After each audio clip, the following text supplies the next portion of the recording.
Stripped of my homeland, I cling to a story that doesn't start with once upon a time, but in the beginning.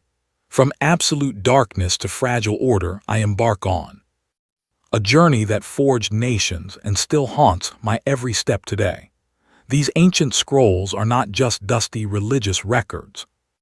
They are the raw, bleeding drama of my people searching for a soul, filled with broken heroes, terrifying empires, and shocking divine rescues.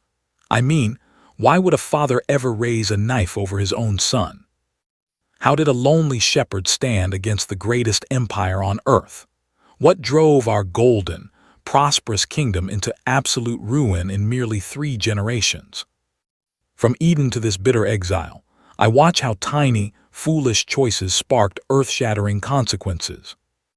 How wild promises came true in the strangest ways, and how we, a shattered people, somehow carried a desperate hope. Brace yourself. I remember a garden that whispered of lost perfection. Floods washing the world clean, crumbling towers dividing my ancestors, and us, an insignificant desert tribe, suddenly caught in the crosshairs of a story that forces us to question our very existence. This is the haunting saga of the Old Testament, a life where the terrifying divine collides with my everyday dust, where God and my fragile flesh tangle together, shedding light on this modern darkness. My search for identity begins at the very root of history, the literal dawn of existence. Our ancient scrolls state in the beginning, God created the heavens and the earth. Before that very spark there was only the Creator, endless, no start, no finish. With one fierce act of will, he birthed this entire reality we wander through today, our ancestors passed down. That the world was an empty wasteland, a suffocating darkness choking the deep waters, but the Spirit hovered over that chaos. I close my eyes and imagine being there, hearing him command, "Let there be light." The parchment reads, and God said, "Let there be light," and there was light. He saw that the light was good, tearing it away from the shadows. That first day set the rhythm of my faith. He speaks, the chaos obeys, and he calls his creation good. Day 2. He split the raging waters, carving out the massive expanse of the sky hanging right over my head. The third day hit with 2 massive shifts. He pulled the oceans back so solid ground could break through. Then, he ordered the barren dirt to explode with green life. Survival was built in right then. Every single seed held the power to endure and multiply. Then, the 4th day brought blazing stars and planets to cut through the night, tracking my years in exile. By the 5th dawn, he crowded the oceans and skies with life, blessing them to thrive. Day 6 brought beasts to the soil, and then the absolute peak of it all, the birth of my ancestors. Finally, day 7, he rested, not because he was tired, but to give my weary soul a rhythm to survive by. This holy pause became the Sabbath, my desperate weekly sanctuary for peace and worship. They wrote about our creation with terrifying intimacy, unlike the animals in the field. I was forged to reflect the very face of God. The ancient scroll declares, "Then God said, 'Let us make man in our image, after our likeness. Let them rule over the fish, the birds, the herds, the entire earth, and every single creature that crawls through the dirt.'" It was an incredible weight of responsibility. So he created us to look like him, male and female bearing his mark. Looking back at this, I see 2 massive, grounding truths. First, he said, "Let us make," like a divine counsel planning my existence. Second, both men and women carry that sacred spark equally, even when empires treat us like dirt. That reflection gives my life absolute worth, dignity, and quiet power. The 2nd chapter digs deeper.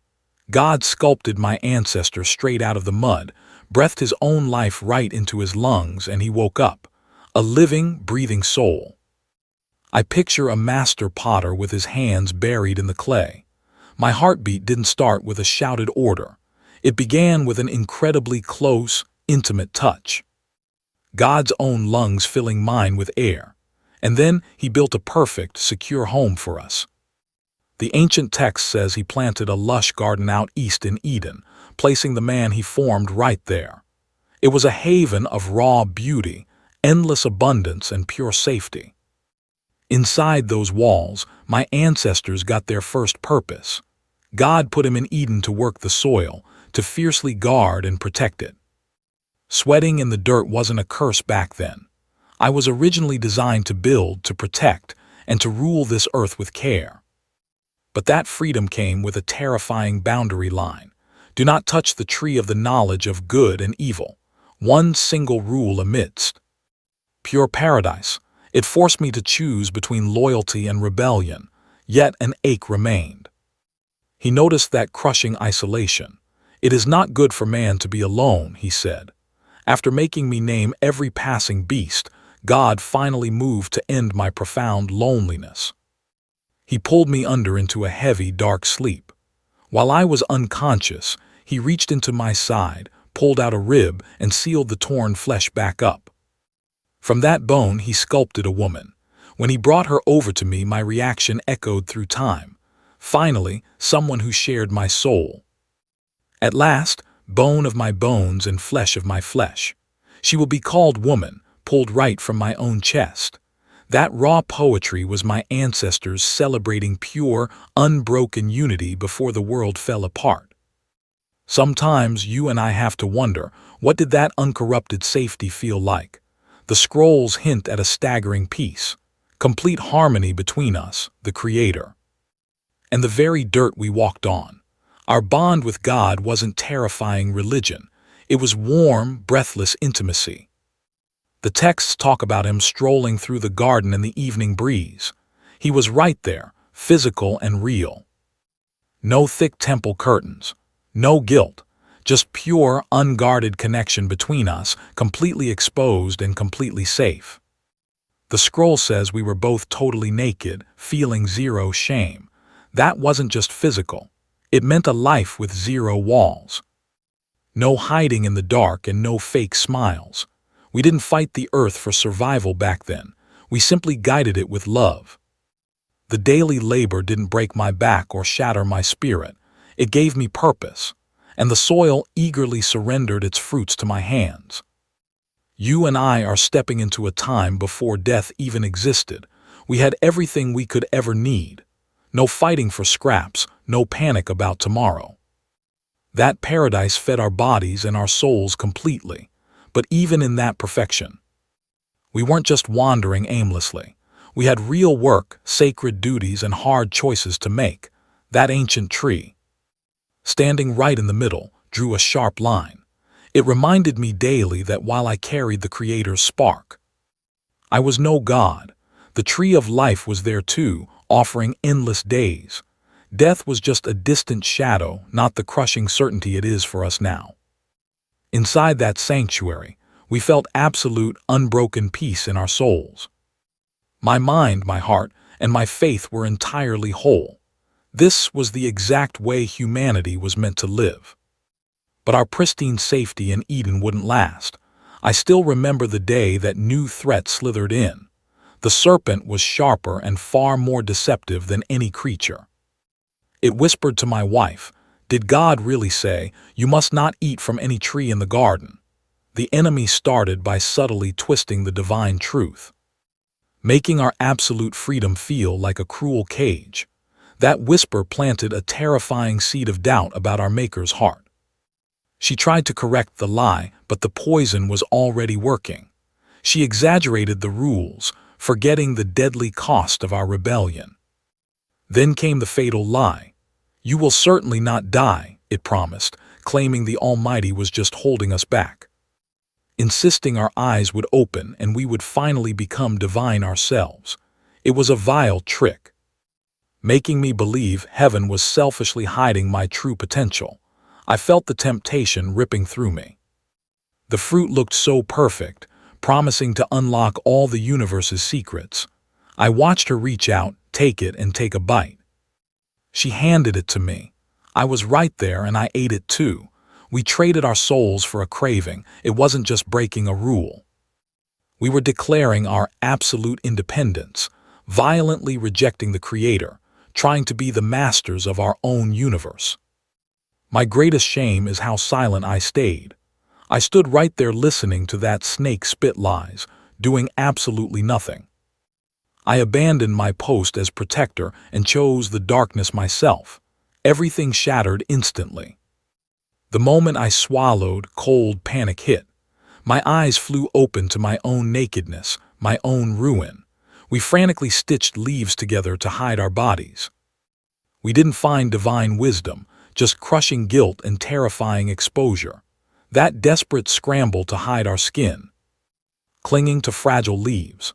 You and I still do this today, trying to bury our shame and fake our strength. While our spirits bleed out, the shockwave of our treason hit fast. That evening brought a spiritual terror I had never felt before. My wife and I froze as we heard the heavy footsteps of the Maker walking through the garden. I dragged us into the shadows, hiding among the trees. Our beautiful, open bond was dead, replaced by blind panic. Then came his call. "Where are you?" He wanted my honest confession. Instead, I cowered, pointing fingers to save myself. I blamed her and I blamed him. "The woman you gave me," I cried. "She handed it to me and I ate." She turned and blamed the beast, claiming she was tricked. Then the terrible, righteous judgments began to fall, striking the serpent first. "A brutal war will rage between your children and hers. One will crush your skull, though you will strike his heel." Even in my terror, I heard a sliver of hope. Evil would be destroyed, but with blood. For my wife. The curse brought agony in bringing new life and a fractured marriage. Then came my sentence. I would bleed over cursed soil, fighting thorns until the dirt swallowed me back. Yet somehow, mercy still lingered. Blood was spilled to clothe us in animal skins, a heavy sacrifice to cover my disgraceful ruin. Then came the ultimate blow. We were exiled into the wasteland. It broke me, but it saved me from living forever as a corrupted, shattered soul. Those blazing angels blocked my way home. That lost haven haunts my dreams every single night, echoing. Our desperate craving for a rescue I could never achieve on my own, thrust into the harsh dirt. The real story of our broken human family began to unfold outside those gates. I vividly remember when Eve gave birth to our very first child, holding Cain in her arms and saying, "I have brought forth a man with heaven's help." Later came Abel. One boy tended the fragile flocks, the other fought the dirt. Both men carved out hard lives from the dust, searching for purpose. Then came the day they approached the altar. Cain hauled in the crops he had poured his own sweat into. Abel arrived with his absolute best, offering the choicest firstborn from his grazing sheep. The Almighty smiled on Abel's genuine sacrifice, but turned completely away from my older boy.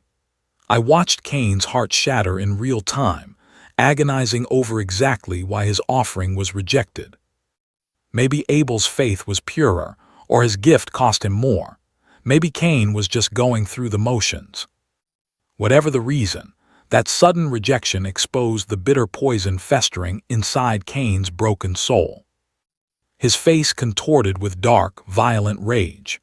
The Maker stepped in immediately, offering my son a desperate warning about the true, predatory nature of sin. You and I face that same beast today. It crouches at the door, hungry for our souls. You and I know what it means to ignore wisdom. Cain turned his back, telling his brother Abel, "Let us go out to the field." Out there in the quiet dirt, Cain rose up. He actually murdered his own flesh and blood. I watched our first death happen, not from age but cold, calculated murder. Brother slaughtering brother. Then came the sudden divine voice. "Where is Abel, your brother?" Just like our father Adam in Eden, God asked a question he already held the answer to. And just like before, I heard only cowardly, trembling evasion. "I do not know. Am I my brother's keeper?" The resulting judgment terrified me. God said the very voice of Abel's blood was screaming to him from the soil.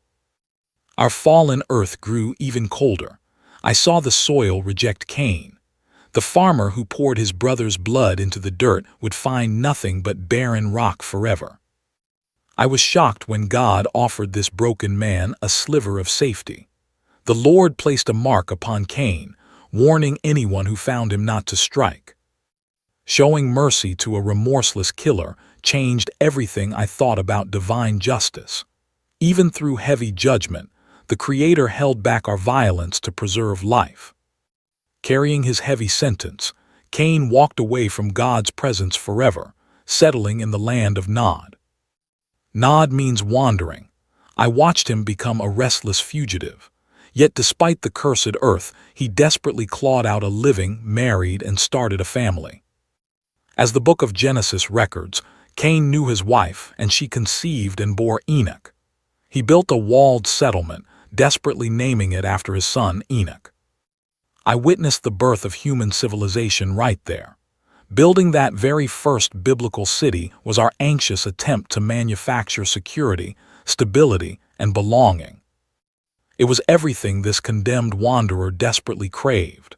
Soon, his descendants began inventing our earliest technology and art. Genesis chapter 4 records, Adam bore Jabal, father of those who live in tents and raise livestock. His brother Jubal fathered all who play the lyre and the pipe. I heard their music echo through our camps. Zillah then gave birth to Tubal-Cain, who forged sharp instruments from bronze and iron. Through them, I watched humanity master nomadic herding, beautiful music, and the heavy strike of metallurgy. Even while severed from God, this lineage displayed a staggering, beautiful cultural creativity. It proved the divine image still lingered inside our broken souls, but sadly, alongside that brilliant progress came terrible moral rot. Lamech, Cain's fifth-generation grandson, fractured our families by claiming 2 wives. What chilled me most was his brutal song in Genesis chapter 4. I have killed a man for wounding me, a young man for striking me. If Cain's revenge is 7-fold, then Lamech's is 77-fold. Hearing this, I felt our culture drowning in arrogant vengeance and the glorification of pure violence. What started as one terrifying murder by Cain had now become our entire philosophy. Through Lamech, bloodshed became the standard answer to petty insults. We took pride in destroying each other. That divine mark of mercy God gave Cain was twisted into a sick permission slip for endless slaughter. Let's pause here. You and I need to look at another path entirely. Adam knew his wife again, bringing forth a new son. She named him Seth, saying, "God has appointed for me another offspring instead of Abel, for Cain killed him." Genesis chapter 4 records this hopeful pivot. Seth means appointed. I saw him step up as Abel's spiritual replacement. The stark divide between our 2 warring families becomes glaringly obvious. Seth fathered a son named Enoch. It was right then, in our darkest hour, that we finally started calling upon the name of the Lord again. While Cain's builders chased weapons, art, and towering cities, our side desperately cultivated worship. This deep spiritual fracture tore humanity apart forever. Moving forward, Genesis chapter 5 lays out an astonishing family tree stretching from Adam all the way to Noah. I am still awed by those massive ancient lifespans. We survived nearly 1,000 years back then, with Methuselah hitting 969 years, the absolute longest life in biblical history. Our bodies thrived in a radically different, untouched world before the Great Flood came. We were physically closer to Eden's original perfection. I also believe God specifically designed it this way to rapidly populate our fragile human race. Living that long let us hoard vast amounts of earthly knowledge. Fathers, great-grandfathers, and sons all walked the earth together, carrying centuries of shared trauma. Yet reading that list, the haunting phrase, "and he died," echoes like a drumbeat. It constantly reminded me that the curse of Eden was inescapable. Even living for centuries, Our cold sentence of mortality never wavered. Every single elder, despite their wisdom, eventually crumbled back into dust. But I remember one profound exception who broke this terrifying cycle entirely. Genesis chapter 5 says, Enoch lived 65 years and fathered Methuselah. After that boy was born, Enoch walked intimately with God for 3 centuries. He just walked with God and then he vanished. The Creator simply took him. I still marvel that Enoch never tasted death. He was pulled straight into the divine presence. His close walk with God made him completely different. It's the exact same phrase I'd later hear about Noah, that deep intimacy with our Creator. His pure alignment of purpose made him a beacon of faith while our society rapidly rotted. His sudden disappearance shook the rest of us to our absolute core, proving that true communion with God shatters the boundaries of physical death. Then came his son, Methuselah. His name literally meant, when he dies, it will come. I always felt it was a dark prophecy. His death ultimately aligned with the terrifying year of the flood. Living 969 years proved God's extreme patience, begging our doomed civilization to truly repent before global judgment wiped us out. This record cements Noah and Seth's fragile lineage of faith. He stood in stark defiance against those violent, materialistic mobs tracing their bloodlines back to Cain. You and I can see why Noah matters so much in chapter 6. He wasn't just a man. He inherited our only surviving tradition of direct communion with God.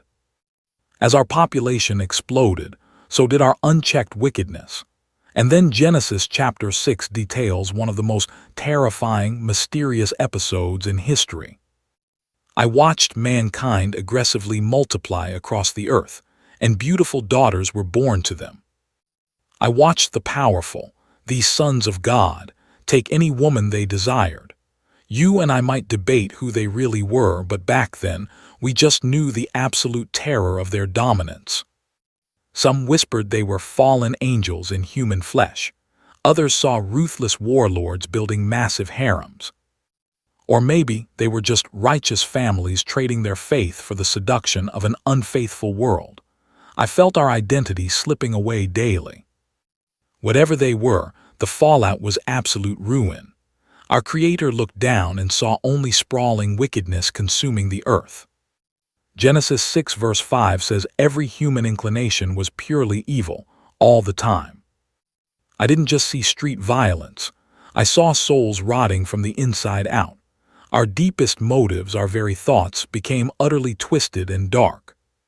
God didn't react with raging anger, but with crushing sorrow. Genesis 6 verse 6 tells us the Lord deeply regretted making humanity. His heart was shattered. This wasn't God admitting a mistake.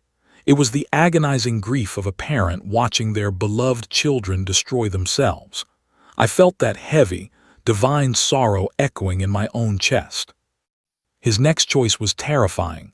The Lord finally declared, I will wipe out the humanity I created, people, animals, creatures of the earth, and birds of the sky. I regret making them. I still shiver hearing Genesis 6 verse 7. We dragged innocent creation down with us. Because humanity and nature were deeply bound together from the beginning, the coming judgment would sweep over everything we touched. But standing in that dark, suffocating despair, I saw one single beam of hope. Noah found grace with God. That unearned grace became our only lifeline. The scriptures call Noah a fiercely righteous man, holding his ground. Genesis 6 verse 9 says he walked with God. He wasn't perfectly flawless, but in a fractured society, Noah maintained his quiet integrity. While the whole world lost its mind, I watched him cling desperately to his Creator's voice. I knew Noah's flaws firsthand. His real strength wasn't some arrogant perfection. It was his humble willingness to let God's grace lead him through the storm. As the rot deepened, God shared his terrifying plan for judgment, and our only escape route. God told him, I am bringing an end to all humanity. The earth is suffocating under their violence. I will completely destroy them, along with the earth itself. Build an ark of cypress wood. God's blueprints in Genesis were agonizingly exact, no room for error. We coated it inside and out with thick black pitch. The dimensions were massive, hundreds of feet long. 3 dark decks and 1 side door. We weren't building a ship to sail, but merely to survive. Stability was everything. I felt the stinging mockery of our neighbors as we hammered away at this giant wooden box on dry land. We looked absolutely insane. 2 Peter calls Noah a preacher of righteousness. During those long, agonizing years of building, I heard his pleas. He begged people to repent before judgment fell, but the world laughed, ignoring every single desperate warning. Then came the promise. God said, "I will establish my covenant with you. You, your wife, your sons, and their wives will enter the ark." That moment in Genesis 6 was the first divine covenant. It gave us an identity when our homeland was about to vanish. God moved first. We obeyed, a promise of preservation amidst absolute terror. And this salvation wasn't just for my family. We were suddenly tasked with preserving the entire animal kingdom. "Bring 2 of every living creature," God commanded in Genesis 6. "Male and female, keep them alive inside the ark." The sheer noise and smell were overwhelming. Clean animals came in 7 pairs for future sacrifices, while the rest came in 2s. It was a chaotic, desperate scramble. We were saving species and our very faith. Through it all, Noah unflinchingly obeyed. Genesis 6 verse 22 proves it. Noah did exactly what God commanded. He didn't waver once. While our neighbors partied and rebelled, we kept working. You and I know how hard it is to stand alone, but our survival required real, bleeding hands faith, not just empty beliefs. The massive door loomed open. The animals were inside. Then the Lord gave us the final, chilling command. "Enter the ark," God told him in Genesis chapter 7. "I have found you righteous in this dark generation." My heart raced as we stepped inside. We sat in that wooden cavern for 7 agonizing days before a single drop fell. The isolation was deafening. Then, in Noah's 600th year, it began. On the 17th day of the 2nd month, the earth violently shook. The ancient, underground fountains burst wide open beneath us. The sky fractured, pouring rain for 40 brutal days. It wasn't just a storm. The very crust of the earth tore apart, swallowing the only world I ever knew. Water surged for 150 days, drowning the highest peaks. Outside our walls, every breathing thing simply vanished. A total cleansing of a deeply corrupted world. But locked in the dark, a tiny spark survived. Genesis chapter 8 says God remembered Noah. He hadn't forgotten us in the dark. It meant he was finally shifting the cosmos to pull us out of the abyss. The waters slowly died down. I felt the heavy jolt as we struck the mountains of Ararat. We sent birds out into the empty sky, waiting for the mud to dry. For over a year, we lived in that floating prison. Finally, it was time to leave. Genesis 8 records God's voice breaking the silence. "Come out of the ark, you, your wife, your sons, and their wives." We stepped into blinding sunlight. A renewed, quiet world awaited us. "Tell me, how would you and I rebuild?" Noah answered by falling to his knees in pure, trembling devotion.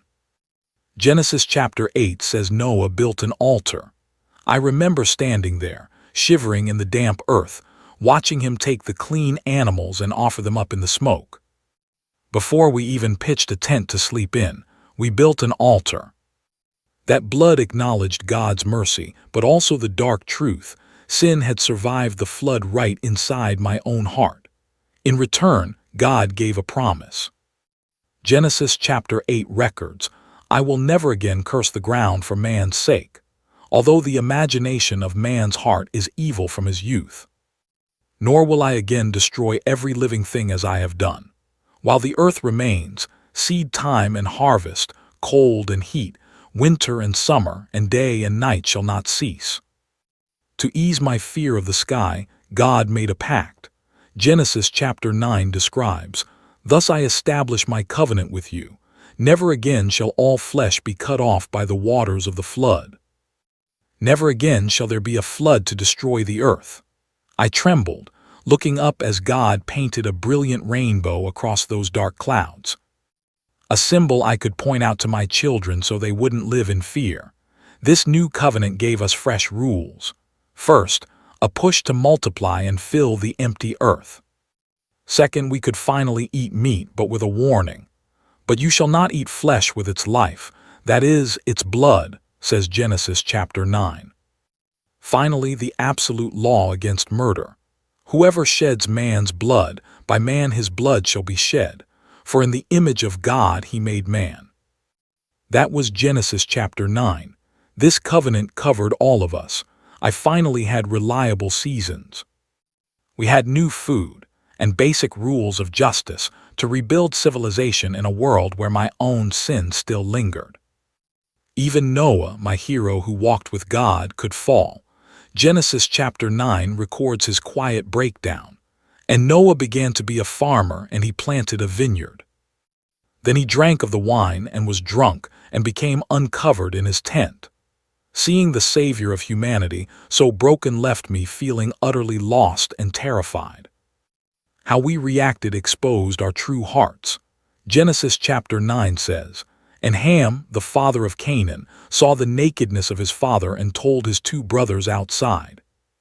Ham completely stripped away our father's dignity and honor, but in total contrast. Genesis chapter 9 records how the rest of us handled it. "But Shem and Japheth took a garment, laid it on both their shoulders, and went backward and covered the nakedness of their father. Their faces were turned away, and they did not see their father's nakedness." I learned that day what true reverence feels like. Protecting the vulnerable, even my own broken father. When Noah woke up and realized what happened, his fury was prophetic. Genesis chapter 9 records, "Cursed be Canaan. A servant of servants he shall be to his brethren." And he said, "Blessed be the Lord, the God of Shem, and may Canaan be his servant. May God enlarge Japheth. And may he dwell in the tents of Shem, and may Canaan be his servant." It chilled me that Canaan inherited the curse, a heavy burden passed to his descendants. I would watch that bitter prophecy play out for generations, as my Canaanite relatives were slowly conquered and stripped of their lands by the Israelites. The blessings poured over Shem and Japheth changed my future entirely. Naming the Lord as the God of Shem locked in our spiritual destiny, and Japheth's blessing guaranteed his children would scatter and claim massive stretches of the earth. They became the sprawling Indo-European tribes. That one drunken night haunted us, setting power dynamics that shaped all ancient history. It proved to me that honoring or mocking your father leaves deep scars. Genesis chapter 10 presents the grand map of how we scattered after the flood. You and I need this catalog of Noah's bloodline to really grasp who we are and where the nations of the ancient world came from. It starts with, "These are the generations of the sons of Noah." Shem, Ham, and Japheth. Sons were born to them after the flood. From Genesis chapter 10, it breaks down every single branch of my fractured family. I watched Japheth's children, listed in Genesis 10, march off toward the cold north and west, settling Asia Minor, the far Mediterranean islands, and uncharted Europe. Relatives like Gomer, Madai, and Javan slowly morphed into the tribes of the Samrians, Medes, and Ionian Greeks. Meanwhile, Ham's line from Genesis chapter 10 pushed south. I saw them forge the blistering lands of Africa, Egypt, Ethiopia, and the contested borders of Canaan. I still shudder at the name Nimrod, Ham's grandson, a brutal, mighty hunter who built the towering, oppressive cities of Mesopotamia, including Babel and Nineveh. The Canaanites carved out strict borders for themselves. I didn't know it then, but this very dirt would eventually be promised to my Israelite cousins. That geographical detail anchors the entire book of Genesis. Finally, there were the descendants of Shem. Genesis chapter 10 highlights Eber. He was my patriarch, the very root of the term Hebrew, and the father of the great Aramaic and Arab tribes. My survival depended on Shem's bloodline. It carried the spark that eventually led to Abraham and the people of Israel. The long list ends. These are the families of the sons of Noah according to their generations in their nations. From these, the nations spread across the earth after the flood. That's Genesis chapter 10. Looking at this table of nations, I realized we were all one shattered family, every single soul tied back to Noah and to Adam. This long genealogy wasn't just ancient history. It anchored my people, Israel, inside a much bigger, dangerous world. It explained why my neighbors hated or traded with me. It justified our hard-fought conquests, and it laid the foundation for Abraham's massive calling. Abraham would soon become a blessing to every soul on earth. Now, Genesis 10 just shows the clean map of how we spread out after the floodwaters dried. But Genesis chapter 11 reveals the terrifying truth of why we scattered. Now the whole earth had one language and one speech, says chapter 11, verse 1. With one tongue we could scheme and build without any limits. A massive, restless crowd migrated east, stopping in the flat, dusty plains of Shinar. My people felt unstoppable together, sparking a dangerous obsession. Genesis chapter 11 recounts. I remember thinking, let's build a massive city, a tower touching the very heavens. We needed to make a name for ourselves, terrified of being scattered across an empty earth. Looking back, my motives were poisoned. Building that sky-piercing tower wasn't just about human progress. I was desperately trying to play God, to secure my own safety. We were obsessed with cementing our legacy out of sheer pride, but deeper down, I was just paralyzed by the fear of being scattered. I was directly defying the command to fill the earth, and the Creator's response to my rebellion. It felt almost ironic. The Lord actually came down just to look at the city and tower we fragile humans were so frantically building. He stepped down to examine my supposed greatest achievement, showing how pathetic my ambition really was. His judgment revealed a deep concern. A unified, rebellious humanity would only destroy itself. We were one people, sharing one language, and honestly, this arrogance was just the beginning. Soon, no dark ambition would be out of my reach. His intervention was necessary to stop our massive capacity for organized evil. He stepped in to confuse our language. Suddenly, I couldn't understand a single word my neighbor was saying. So God scattered me and the rest across the face of the earth. We dropped our tools. The great city died. Those new language barriers violently ripped my world apart. Babel meant confusion, a permanent reminder of how pointless my desperate, godless ambition truly was. Yet as I wandered this new geography, I realized it was mercy. It stopped us from weaponizing global evil. It forced us to grow into distinct, beautiful cultures. Ironically, my original selfish goal, to make a name for myself, was actually accomplished, but only as a haunting symbol of human pride collapsing under divine authority. You and I are going to leave Babel behind now. The story narrows down to one isolated family, tracing a fragile bloodline straight to Terah's sons. Suddenly, I am Abram, a direct descendant of Shem, carrying a legacy I barely understand yet. I am the heir to Noah's ancient blessing, the last spark of true faith surviving in a world entirely swallowed by dark, comforting idols.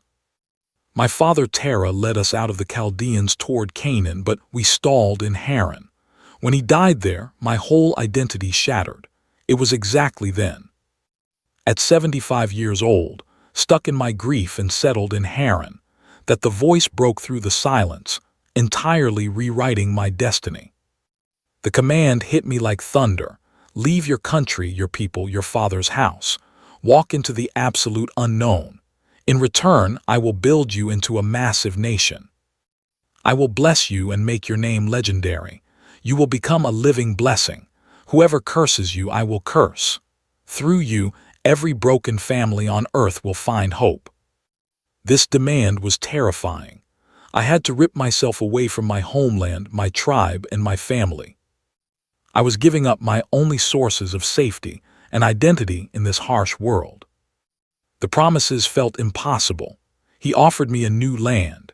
He promised me a vast bloodline, a painful claim to hear, knowing my wife Sarah was completely barren, and finally, a personal blessing that would somehow heal all the broken families across the earth. Think about what this means for you and me. After the chaos of Babel, God was finally starting to stitch humanity back together. Not through some desperate human monument of bricks, but through a fragile, ordinary man stepping out in terrifying faith. So I packed my life. I just left exactly as the Lord commanded. I didn't debate it. I didn't ask for a map. It was a blind, heart-pounding leap of trust.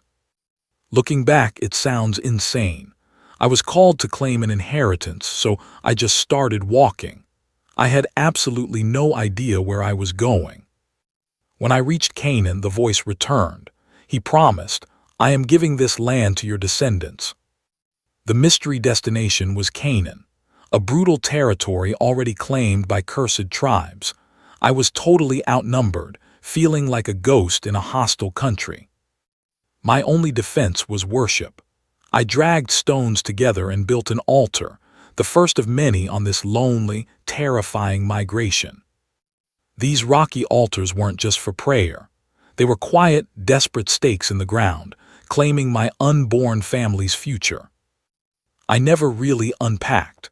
My physical wandering became a mirror of my spiritual anxiety. I reached the promised land, but I couldn't rest anywhere permanently. I kept moving, from Shechem to Bethel, then down into the harsh, dry winds of the Negev. I was a homeless pilgrim in my own inheritance, always building altars, an isolated foreigner desperately clinging to those divine promises. Then came the first real nightmare. A brutal famine choked the land, starving my camp. In pure panic, I fled south into Egypt just to survive. Starvation drove me out. Terrified for my own life, I begged my wife Sarah to claim she was only my sister. A coward's half-truth to hide our marriage, unsurprisingly. Pharaoh's men noticed her beauty immediately. They dragged her into the royal palace. I had caused an absolute catastrophe. The mother of my future nation was trapped in a foreign harem. But God didn't abandon my mess. He struck Pharaoh's house with brutal plagues to protect my wife. Shamed, I dragged us back to Canaan. But immediately, survival pressures flared up, sparking bitter fights between my herdsmen and my nephew Lot's crew. Exhausted, I leaned on faith and gave Lot first pick. He immediately claimed the lush, fertile Jordan plains. Pitching his tents right near Sodom. Standing alone again, I heard the voice renew the promise. Look north, south, east, and west. Every single inch of dirt you see, I give to you and your children forever. Step into my sandals for a moment. You and I are far from home. The land promise got real, but terror struck when kings attacked and dragged my nephew Lot away. I gathered my men, fought through the fear, and dragged Lot back. Then, out of nowhere, Melchizedek appeared. The mysterious king of Salem who blessed me, and I offered him a tithe. Soon after, under heavy darkness, God sealed our pact. I watched, trembling, as a flaming torch passed between torn animal sacrifices. The scripture records that on that day the Lord made a sacred covenant with me, promising my future children the vast lands from Egypt's river to the mighty Euphrates. That terrifying, beautiful ritual locked in God's word. An unbreakable vow where the Creator alone carried the weight of the promise. Hearing God speak into my deepest doubts kept my fragile soul anchored while wandering a land I didn't truly own. But inside my own tent, beneath the holy destiny, my human fears were tearing us apart. The silence of our camp was deafening. How could we build a nation when my wife, Sarai, couldn't even give us a single child? Genesis 16. 10 brutal years of waiting in Canaan broke us. Sarai finally snapped, offering a desperate, worldly fix. She cried that God had closed her womb, begging me to take her servant to scrape together a family. I caved to the pressure. Hagar, our Egyptian maid, became pregnant, and the fallout shattered whatever peace we had left. Hagar's pride swelled, and she looked down on Sarai. The jealousy turned our home into a war zone, and Sarai's cruel bitterness finally pushed the pregnant girl into the desert. Out there, broken and alone, an angel found Hagar. He told her to go back and face the pain, vowing to multiply her bloodline until they could not be counted. Hagar survived, returned to our tents camp, and gave me Ishmael. I was 86 and utterly exhausted. 13 long years passed in silence. Then God broke through again, shifting my reality and changing the very names that defined us. I went from Abram to Abraham, father of many. My wife became Sarah, new identities forcing us to trust an impossible future. We had to carve this promise into our flesh through circumcision, a permanent mark on every man in my camp. But the craziest part, God looked at my ancient, worn-out wife and promised a son within 12 months. Honestly, the psychological pressure was too much. I totally broke down. I collapsed in the dirt, laughing at the absolute absurdity of it all. How does a 100-year-old man become a father? How can Sarah, a 90-year-old woman, survive childbirth? I begged God to just let Ishmael be the one to carry our legacy. But the Creator refused to compromise. He told me directly, "No, Sarah, your wife, will bear a son named Isaac. My eternal covenant belongs to him and his descendants forever." Days later, 3 mysterious strangers emerged from the desert heat, and one of them, carrying the very voice of God, repeated the impossible promise. Hiding behind the tent flap, Sarah laughed to herself, only to be hit with a chilling rebuke. Is anything too hard for God? The impossible happened. Against all biology, Sarah grew heavy with child and handed me Isaac. I was a century old. She was 90. His name means laughter, turning our cynical disbelief into pure joy. Sarah held him, crying out that God had made her laugh, and everyone who heard would laugh with her. But the miracle child brought a dark storm. At Isaac's celebration feast, Sarah caught my older boy, Ishmael, cruelly mocking his little brother. Her protective rage exploded. She demanded I throw out the slave and her boy, screaming he would never share an inheritance with her son. The ultimatum ripped my heart to pieces. Yet God told me to listen, promising to build a great nation from Ishmael too. But the absolute truest, most terrifying test of my devotion was still ahead. The voice commanded me to take my only son Isaac, the boy I deeply loved, and walk to Moriah. I was told to sacrifice him there as a burnt offering. My blood ran cold, but swallowing my absolute dread, I gathered the wood and walked toward the nightmare. My hand was raised, the knife gleaming, when a desperate angelic voice finally stopped me. I surrendered everything, and God proved He didn't want human blood. A ram was caught in the brush. I offered it instead of my boy, a profound substitute that would forever shape our people's understanding of theology. Surviving that horrific mountain brought the strongest guarantee yet. The Almighty echoed that because I didn't hold back my only boy, He swore by His own name to pour blessings upon me, declaring that through my surviving lineage, every single soul on this planet would find hope. After my mother Sarah died, the grief was heavy. My father Abraham refused to let me marry a Canaanite, so he sent his servant away. Guided by unseen hands, the servant found Rebekah at a well, knowing she was God's choice for me.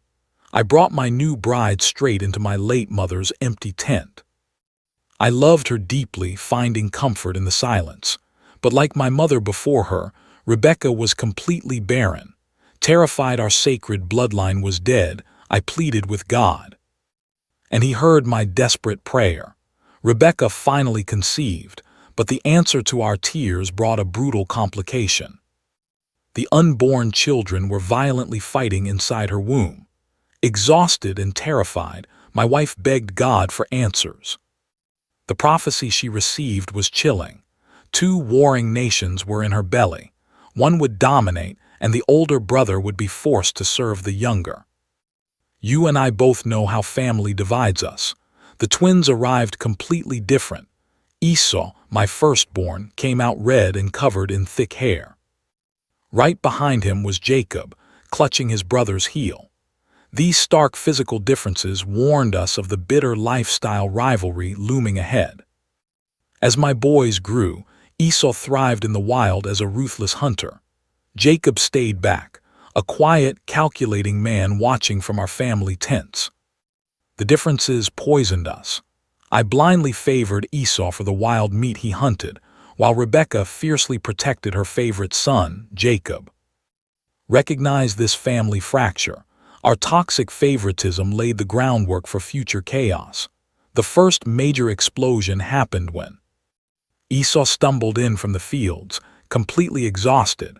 I was cooking stew, and I selfishly exploited my brother's most vulnerable moment. "Sell me your birthright today," I demanded. Genesis 25:31. He craved instant comfort over divine promises. "Look, I'm dying of hunger," he groaned. "What good is a birthright?" Genesis 25:32. In that reckless breath, my brother threw away his identity. Genesis 25:34. Decades passed. My father Isaac grew frail and blind, and he prepared to hand his ultimate blessing over to Esau. My mother heard this. Clinging to a divine prophecy, she pulled me into a terrifying deception. She disguised me as Esau, cooked my father's favorite wild game, and pushed me into the dark tent to play the firstborn son. It worked. My blind father poured out Esau's sacred blessing onto me. "Let people serve you, and nations bow down to you. Cursed be everyone who curses you, and blessed be those who bless you." Genesis 27:29. When Esau uncovered my betrayal, his soul shattered. He let out a horrifying, agonizing scream, begging our trembling father, "Bless me. Bless me too, my father." Genesis 27:34. Realizing the stolen blessing was final, my father gave Esau whatever remained. Predicting a hard, brutal life, but eventual freedom from my shadow. That day, Esau's heart turned to pure ice. He swore he would slaughter me the second our father died. Terrified of his rage, my mother forced me to flee across the desert to her brother Laban in Haran. The excuse was finding a wife. But honestly, I was just running for my life. I carried the holy promise, yet I was a homeless fugitive, stepping into a terrifying, lonely unknown. We all have toxic family traits. Yet God wove his divine purpose straight through our bitter favoritism, our selfish ambitions, and my deliberate, cowardly deception. God didn't excuse my sins, yet my broken choices were woven directly into the divine master plan, spoken before my brother and I ever drew breath. My lonely exile to Haran collided with a holy encounter that absolutely shattered my reality. Lying in the dirt at Bethel that night, I dreamed of a massive stairway anchored in the cold earth, reaching straight into heaven, with God's angels moving constantly up and down it. Genesis 28:12. Above it all stood the Creator himself, pouring out the ancient covenant. "I am the Lord, the God of Abraham and Isaac. This patch of dirt you are sleeping on, I am giving it to you and your future bloodline." Genesis 28:13. I woke up trembling, suddenly aware of the holy ground beneath me. Surely the Lord is in this place, and I was entirely blind to it. Genesis 28:16. I raised a stone pillar and bargained with God, making a desperate vow for protection during my brutal journey. It was a fragile, selfish kind of faith. I didn't know how to truly trust him yet, but then I finally dragged myself into Haran. and laid eyes on Rachel, Laban's daughter. My lonely heart instantly surrendered. I swore to work 7 back-breaking years to earn her hand, but honestly, it felt like a weekend. That is how deeply I loved that woman.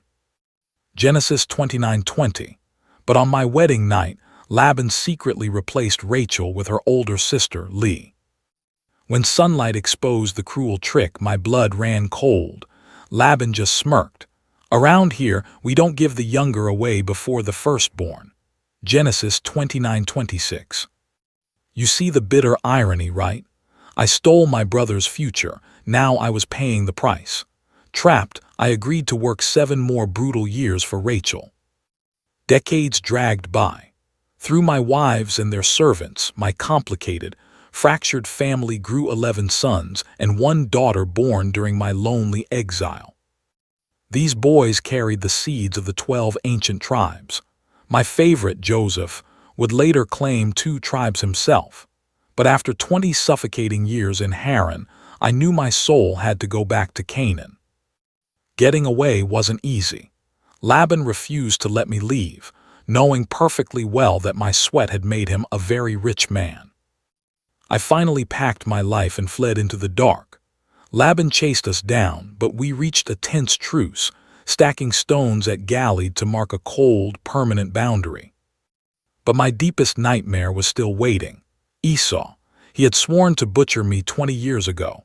I sent scouts ahead, only to hear the most terrifying news possible. Esau was marching toward me with 400 men. Absolute panic choked me. I split my vulnerable family into 2 camps, hoping someone might survive the slaughter, and sent wave after wave of desperate gifts. Then, alone in the black of night, I wrestled with a terrifying, holy stranger. Genesis 32 details this spiritual collision. Left completely alone, a stranger gripped me in the dark. We fought violently until sunrise. Pinned down, he demanded, "What is your name?" "Jacob," I choked out. "Your name is no longer Jacob, but Israel," the stranger declared, "because you have warred with God and humanity, and you have survived." That new name ripped away my old, deceptive identity. The manipulator was dead. I was Israel, a prince who struggles with God. The coward who once cheated his way into blessings had finally earned real grace through blood, sweat, and absolute surrender. I walked away from that dirt permanently crippled, my hips shattered by the encounter. As I limped toward Esau's army, my old tricks were useless. I was just a broken man who had seen God, but the reunion shocked me. There was no bloodshed, no revenge, only mercy. My brother sprinted forward, threw his heavy arms around my neck and kissed me. We just stood there in the dust, weeping. Genesis 33:4. After that heavy release of 20 years of terror, we parted ways in peace. Esau headed back to Seir, while I slowly moved my camp down into Shechem. But Canaan offered no easy rest. My family was torn apart by unthinkable trauma. The assault of my innocent Dinah, my sons turning into ruthless butchers in Shechem. Losing my beloved Rachel during Benjamin's birth, and Reuben's sickening betrayal. Yet even in that deep darkness, I experienced moments of profound spiritual renewal. Like dragging myself back to Bethel, where the Almighty renewed my name and His eternal promises. Out of my 12 sons, young Joseph owned my whole heart. You and I know the danger of playing favorites. I loved Joseph desperately because he came in my twilight years. I proudly wrapped him in an ornate, colorful robe. Genesis 37:3.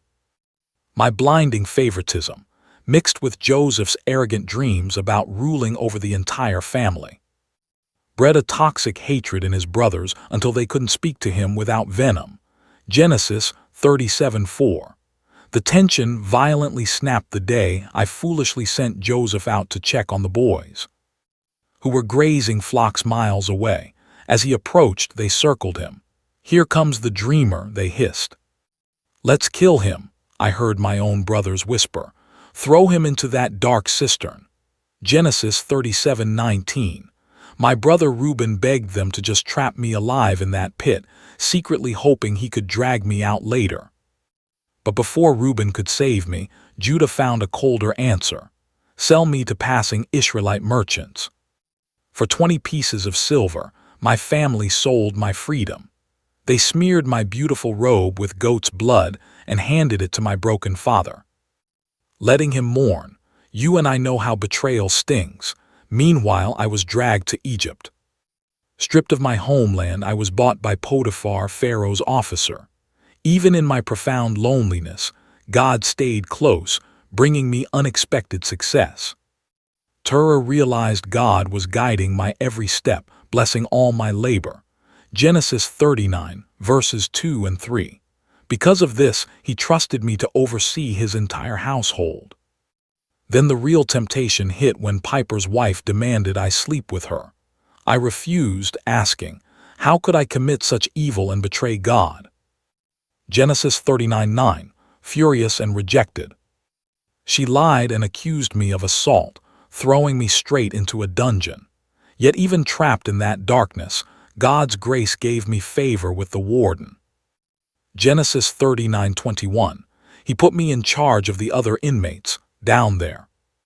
I unlocked the dreams of 2 disgraced officials, Pharaoh's cupbearer and baker, when my terrifying visions actually came true.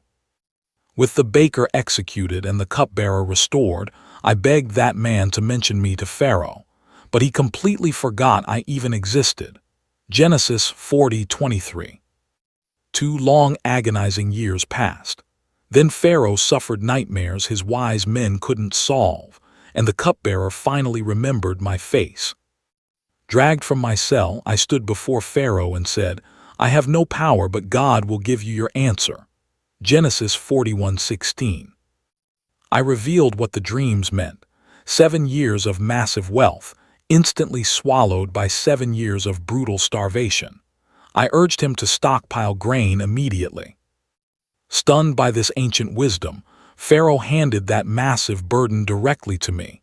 He said, I place you over all of Egypt. Genesis 41:41. At 30, my identity shattered again, from forgotten convict to prime minister, wearing his signet ring. Royal robes, a gold chain, and a new Egyptian name, Zapanath-Paneah. He even gave me a noble wife, Asenath, and we had 2 sons, Manasseh and Ephraim. Just as I warned, 7 glorious harvests vanished, replaced by a ruthless famine that starved the surrounding nations. When that agonizing hunger hit my homeland, my father sent my 10 older brothers to buy food, keeping only my little brother Benjamin safely home. They bowed before me. They saw an Egyptian ruler, not the boy they abandoned. But my heart pounded. I knew exactly who they were. I hid my face and tested their souls. I called them foreign spies, demanding they bring their youngest brother back just to prove they were honest men. I kept Simeon hostage, secretly hiding their money back in their grain bags. When the famine lingered, my desperate father let Benjamin leave, with Judah swearing his life as a guarantee. When they returned, I hosted my brothers for a meal in my own home. Seeing Benjamin nearly broke me. For one final test of their conscience, I planted my silver cup in Benjamin's bag, then sent my guards to catch the thief. When my men dragged Benjamin back, Judah stepped forward, begging to become my slave instead of him, pleading that losing another beloved son would absolutely destroy our frail father. Witnessing this raw sacrifice proved my brothers had actually changed. Especially Judah, the exact same man who once convinced them to sell me into exile. This is where we must choose grace, I wept. I am Joseph, the brother you sold. Genesis 45:4. Watching their utter terror, I offered them pure forgiveness instead of revenge. Do not be distressed you sold me here, because God sent me ahead to save our lives. Genesis 45:5. I begged my entire family to come live in Egypt under my protection for those last 5 brutal years of famine. Backed by Pharaoh, my father brought 70 people to settle in the rich lands of Gan. Embracing my frail father again felt like drawing my first breath. He wept and told me, "Now I am ready to die, since I have finally seen your face and you are alive." Genesis 46:30. My father lived 17 more years in this foreign land before fading away, blessing all of us, especially my two boys, claiming them as true tribes of Israel. Before dying, he made me swear to bury him back in the family cave at Mela in Canaan. I kept that promise with a massive funeral march. It proved to all of us that no matter how rich we got in Egypt, our true homeland was Canaan, just as God swore. Decades passed, and as my own death approached, that same fire burned inside me. I am dying. But God will surely visit you, leading you to the land he promised Abraham, Isaac, and Jacob. Genesis 50:24. I made my relatives swear that when deliverance arrived, they would carry my bones back to Canaan. It was my final act of faith, a promise fulfilled centuries later during the Exodus. My story closed with my family temporarily stranded, disconnected from the very soil that defined us.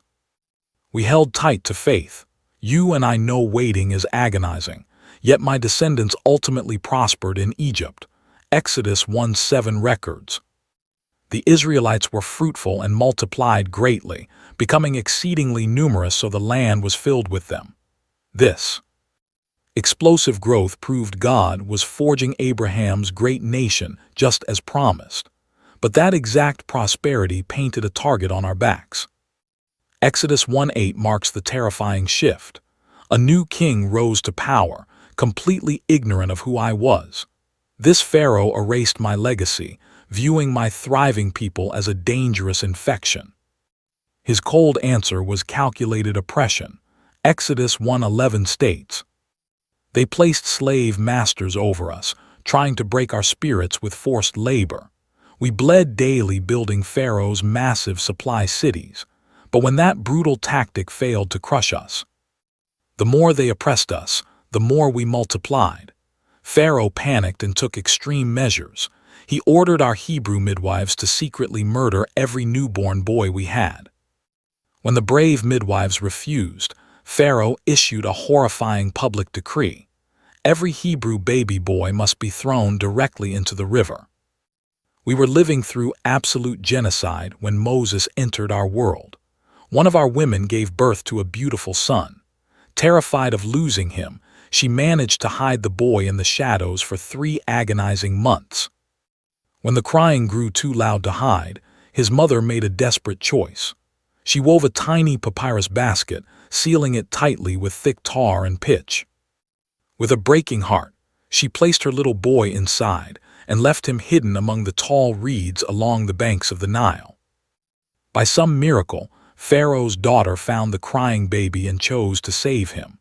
The child's sister cleverly offered to find a Hebrew nurse, secretly bringing his own mother. She was actually paid to nurse the boy the princess would raise. The Egyptian princess named him Moses, boldly declaring to everyone, "I drew him completely out of the dark water." He grew up with royal privilege and Egyptian schooling, yet somehow kept his deep hidden Hebrew identity. You and I both know what it is like to finally snap. At 40, Moses watched an Egyptian beating one of us and he killed him. Discovered, he fled in terror to Midian, marrying a woman named Zipporah. She was the daughter of Jethro. For the next 40 years, Moses lived as a quiet shepherd, unknowingly preparing to lead our broken people. After 4 long decades lost in the wilderness, his quiet life shattered during one truly impossible encounter with the divine. The angel of the Lord appeared to him, blazing right out of a bush. Moses stared in pure shock. The branches were completely engulfed in roaring flames, yet the wood simply refused to burn away to ash. When he cautiously stepped closer, God called his actual name and demanded total reverence. "Stop right there. Remove your sandals, because the dirt beneath your feet is completely holy ground." The voice from the fire was piercing and direct. "I have finally seen the brutal affliction crushing my people. I have come down to rescue them." Then came the terrifying command, "Now get up. I am sending you straight back to Pharaoh to drag my people out of there." He panicked, throwing out every excuse he could. When he desperately asked for God's actual name, the staggering answer shook him. "I am who I am. Tell the broken children of Israel that I am has sent you." That ancient name struck like thunder, meaning absolute eternal presence and unchanging truth. Still terrified, Moses resisted until God finally made his brother Aaron his voice. Coming back to our dark slave camps, they called our weary elders together in secret. They showed us the divine miracles and whispered promises of freedom. We wept and believed them, but confronting Pharaoh just unleashed total devastation upon us. Moses boldly demanded, "Let my people go." But the tyrant laughed with pure contempt. "Who is this Lord that I should listen? I don't know him, and you are never leaving." Our nightmare worsened. Pharaoh forced us to make the exact same brick quotas but cut our straw supply. Bleeding and hopeless, we furiously blamed Moses, who screamed to heaven in agony. Our supposed savior was quickly learning that true redemption is agonizing, and that crushed people like us naturally respond with bitter doubt. God met his breakdown with pure reassurance. "Now you will see exactly what I will do to Pharaoh. My mighty hand will force him to let you leave." The dark stage was perfectly set for cosmic warfare. When the king refused, the very first plague slammed into Egypt. We watched Moses strike the mighty Nile with his wooden staff. In an instant, every drop of water in that massive river transformed into thick red blood. The fish rotted and the stench was unbearable. It was a direct strike against the sacred river they worshipped as a god.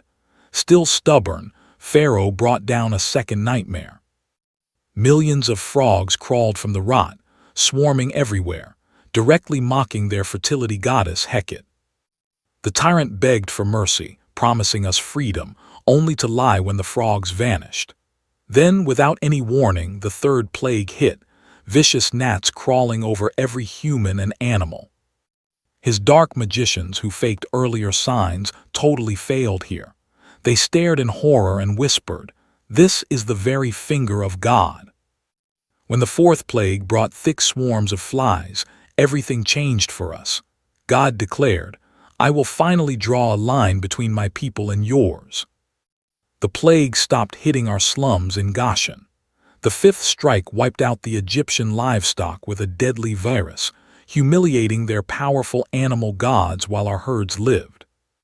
The sixth terrifying plague sent painful, festering boils erupting across the skin of every single Egyptian and their remaining animals.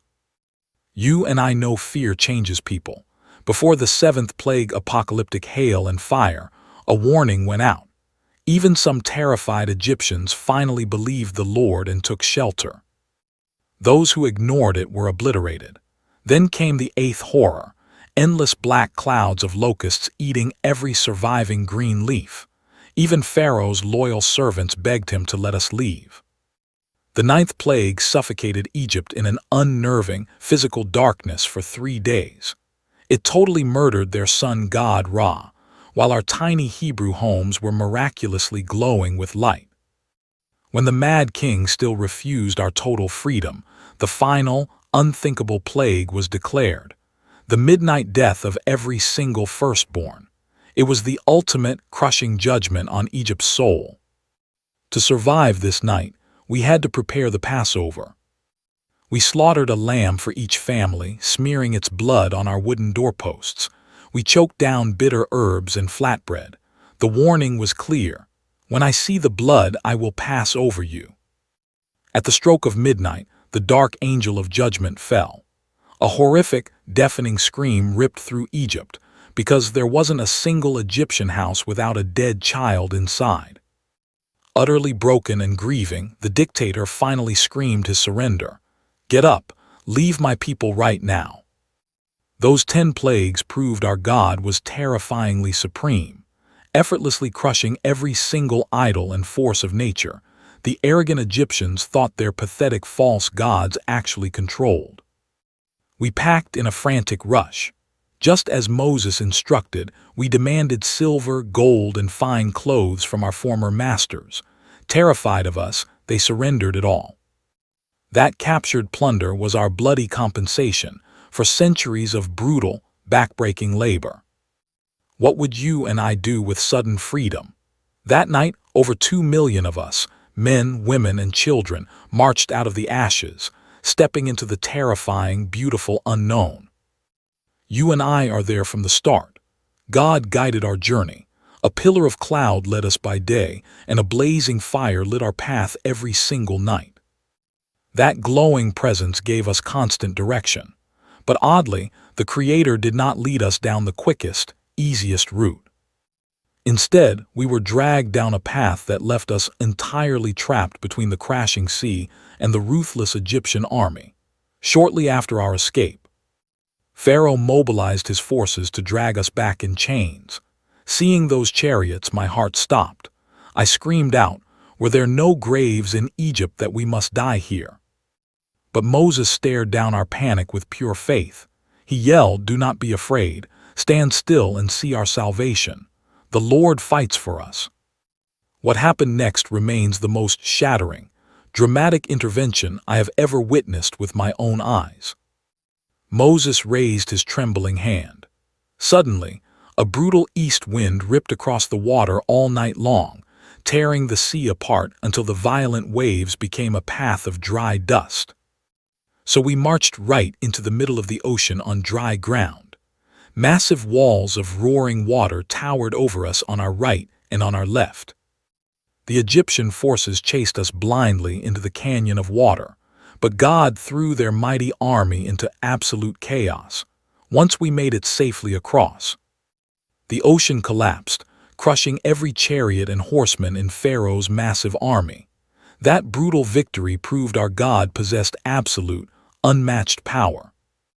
We watched the terrifying destruction the Creator unleashed against our captors.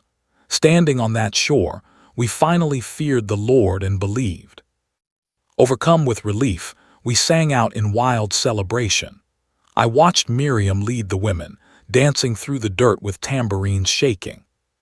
That impossible escape changed my soul forever. It became the ultimate proof of heaven's redeeming grace that we still cling to today. But the euphoria faded fast when the brutal reality of the desert hit us. Just 3 days after our miracle, panic set in again. We stumbled into Mara entirely parched, only to find the water was poisonously bitter. We angrily turned on Moses, who desperately cried out for help. Told to toss a branch into the pool, Moses miraculously made it sweet. That survival test formed our endless loop: crisis, anger, divine rescue. And a harsh lesson learned. Our next stop brought us 12 springs and 70 palm trees, a beautiful, fleeting oasis. Then my stomach started growling. Our stolen Egyptian supplies ran dry, sparking bitter complaints. Yet the Almighty responded with pure grace. We were promised meat at twilight and fresh bread by dawn. Thick clouds of quail covered our dusty camp that night, and morning brought strange miracle manna. Tiny flakes resting like white frost on the dirt. But this strange heavenly food carried very strict rules. We could only take enough for today, except Fridays, when we gathered double for the Sabbath.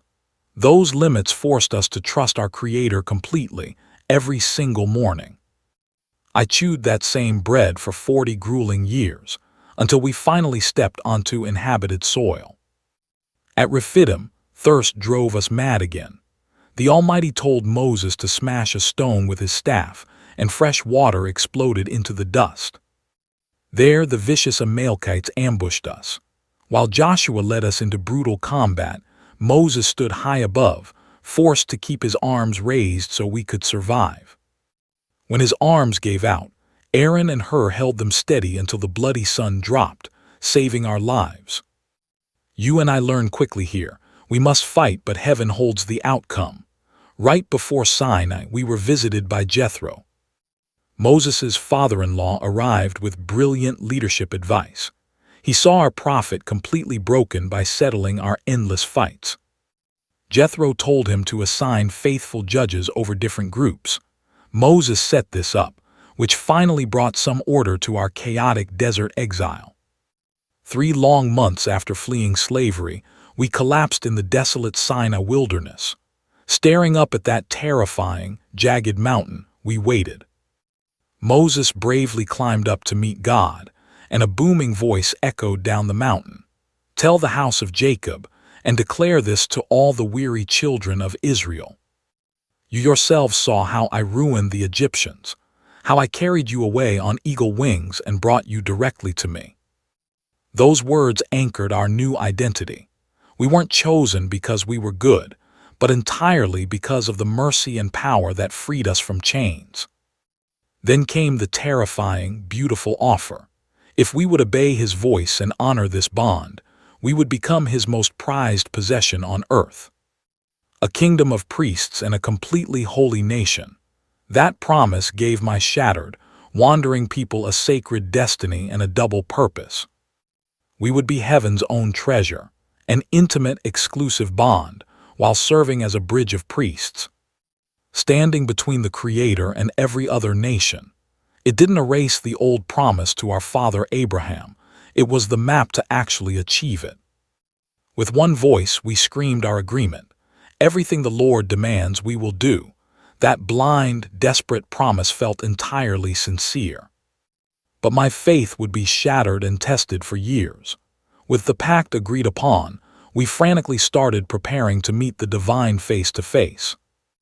Moses ordered us to cleanse our souls for 2 days, scrubbing our desert rags and stepping away from all physical intimacy. Strict borders were carved in the dirt. Do not climb this peak or even brush against its rocky edge. Anyone who touches it dies instantly. That barrier proved just how holy our God was. Then came day 3, and the sky tore open in sheer terror. I remember that third morning like it was yesterday. Violent lightning and deafening thunder shattered the sky. A screaming trumpet blasted as pure black smoke swallowed Mount Sinai. The Almighty himself touched down in a raging fire. Choking ash shot upward like a massive furnace, and the ground ripped and shook under my boots. That horrifying horn blast just kept getting louder. So what do you and I do with that kind of power? I dropped to my knees, shaking at a distance, completely overwhelmed by his terrifying glory. I stand trembling at this fiery mountain. Out of the smoke, God hands down the 10 Commandments, the absolute core of our new covenant, the Decalogue. These rules form the moral foundation of our Sinai agreement, captured in Exodus 20 and echoed later in Deuteronomy 5. These principles shape how Israel relates to God. The Decalogue begins with a raw look back at our history. I am the Lord your God who pulled you out of Egypt, out of slavery. Exodus 20 verse 2. This proves his laws are not just cruel, random demands. They are a deeply personal response to a Savior who already rescued us. Our obedience must come from deep gratitude, not just blind, trembling fear. These laws split in 2. The first 4 govern my bond with God. The other 6 guide how we treat each other. The first rule demands total loyalty. You shall have no other gods before me. Exodus 20 verse 3. Surrounded by pagan statues, this strict demand for exclusive worship felt entirely revolutionary, even if we still feared those foreign spirits. Later, this becomes true monotheism, the bold claim that other gods simply do not exist. The second law bans worship images. You shall not make a carved image. Exodus 20 verse 4. This suddenly isolated my people from neighboring tribes where physical idols were everything. It stopped us from reducing God to cheap metal and fought our urge to control heaven through magic rituals. The third law fiercely protects his holy name. You shall not take his name in vain. Exodus 20 verse 7. It goes way past stopping lies. It demands we honor God's true character and reputation. His name is his essence. The fourth rule commands Sabbath rest. Remember the Sabbath day. Exodus 20 verse 8. This weekly rest meant everything. Exodus 20 verse 11 says it honors creation, reminding our exhausted souls we are no longer slaves. Deuteronomy 5:15 gives us desperate physical rest, balancing hard labor with pure worship. The fifth rule demands deep respect. Honor your father and mother. Exodus 20 verse 12. It is the sole command carrying a clear promise that our days may be long. This duty anchored our fragile families, holding our broken society together. Respecting elders was the only way to keep our sacred traditions alive. The sixth law shields life. You shall not murder. Exodus 20 verse 13. This stops ruthless killing because every human reflects God's very image. It didn't outlaw every single death, like capital punishment or fighting defensive wars, but it firmly established the absolute sanctity of life as our core truth. The seventh law guards marriage. You shall not commit adultery. Exodus 20 verse 14. This protected the marriage bed, keeping our families sane and stable, its placement among these 10 laws show how badly our bruised community needs unbroken homes. The eighth rule protects what little we own. You shall not steal. Exodus 20 verse 15. Acknowledging our rights, this ban built the groundwork for fair trade and personal boundaries. The ninth law guards reality itself. You shall not bear false witness against your neighbor. Exodus 20 verse 16. You and I know lies destroy us. While made for courts, this demands total honesty. Truth alone keeps our fragile camp together. The 10th law tracks my desires. You shall not covet. Exodus 20 verse 17. Moving past visible actions, it targets my deepest, darkest motivations. It forces me to admit my toxic cravings cause my sins, proving that true righteousness requires my actual soul to be clean. These rules were totally unique, painfully simple, and brutally focused on the secrets of our hearts. They built a moral framework that would birth hundreds of daily laws, eventually summed up by Jesus centuries later. Just love God and love your neighbor. After the terrifying Decalogue, Moses brought down more rules, forcing these principles into the muddy reality of our daily struggles. This massive list, Exodus 20 through chapter 23, became our book of the covenant. It governed everything: civil disputes, vicious crimes, and our holy rituals. Civil codes managed our chaotic lives. They protected slaves in unheard-of ways, handled tricky loans, and shielded vulnerable foreigners, helpless widows, and abandoned orphans. Amazingly, these rules showed a deep mercy that shocked our brutal ancient world, as in Exodus. Chapter 22. If you take your neighbor's coat as a pledge, return it by sunset. It's his only blanket.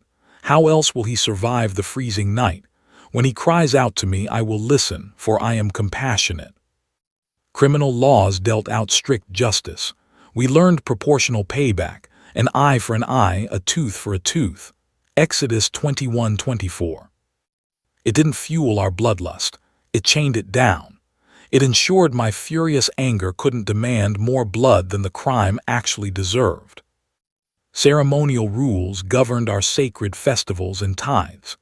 They aggressively blocked the idol worship of tribes around us and established 3 massive annual feasts where every man stood before God. Once these laws dropped, Moses led a terrifying ceremony to formally seal our new covenant. Exodus 24 verses 4 through 8. Moses wrote every burning word down, rising at the crack of dawn in this wasteland. He built a massive altar, raising 12 stone pillars for our 12 tribes. Then, Moses actually threw sacrificial blood on us, shouting, "Here is the blood of the covenant God has made with you." That wet, metallic smell mirrored the blood oaths of ancient kings, but felt infinitely heavier. The written scroll locked our fate. The altar and pillars represented both sides. You and I know devotion costs everything. That sprinkled blood violently bonded us to God. Blood of the covenant meant there was no turning back. After we made that promise, an impossible feast happened. Exodus 24 recounts.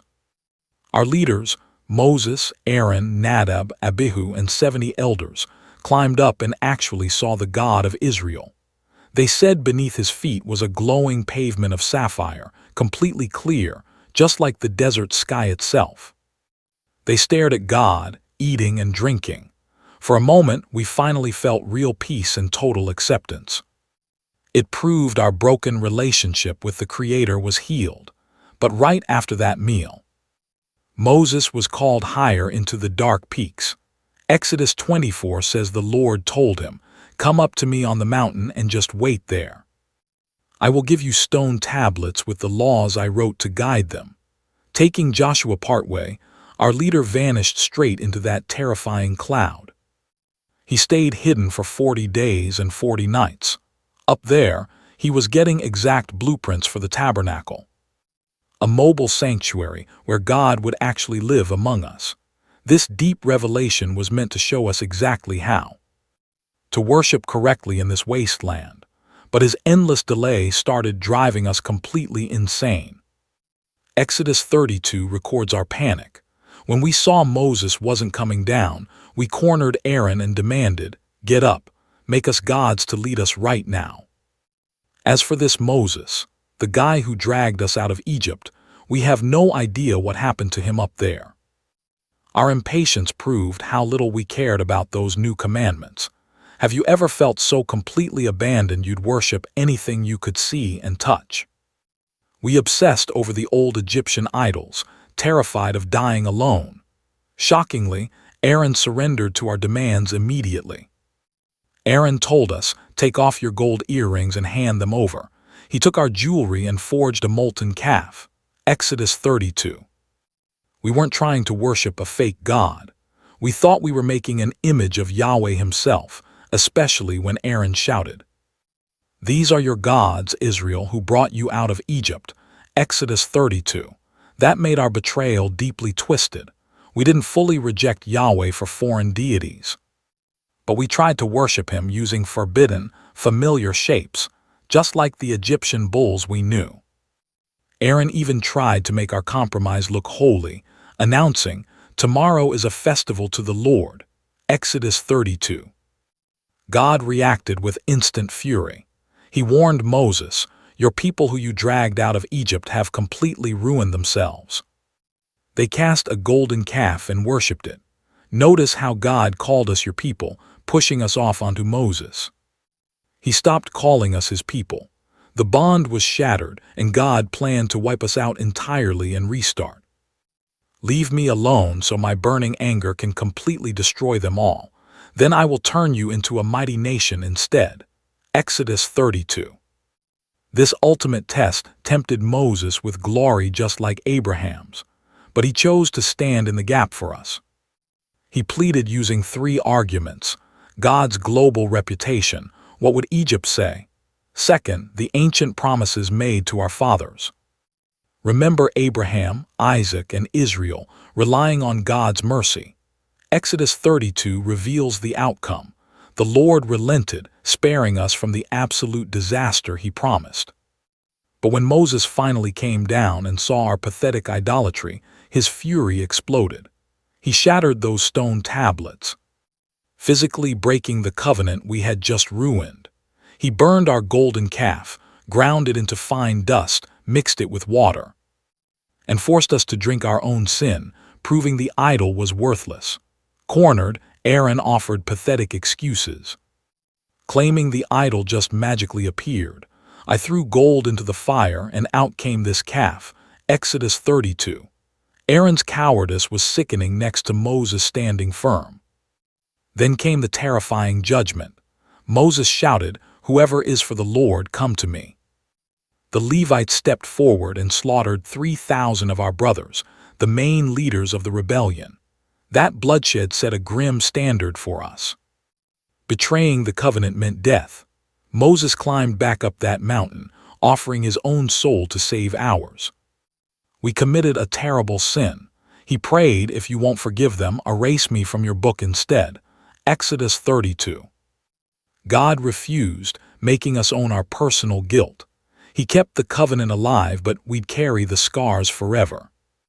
You and I have probably both made this mistake. We slide right back into old comforts the second we feel afraid, desperately needing things we can touch. It showed us the crushing weight of our promise and why we desperately needed real leaders.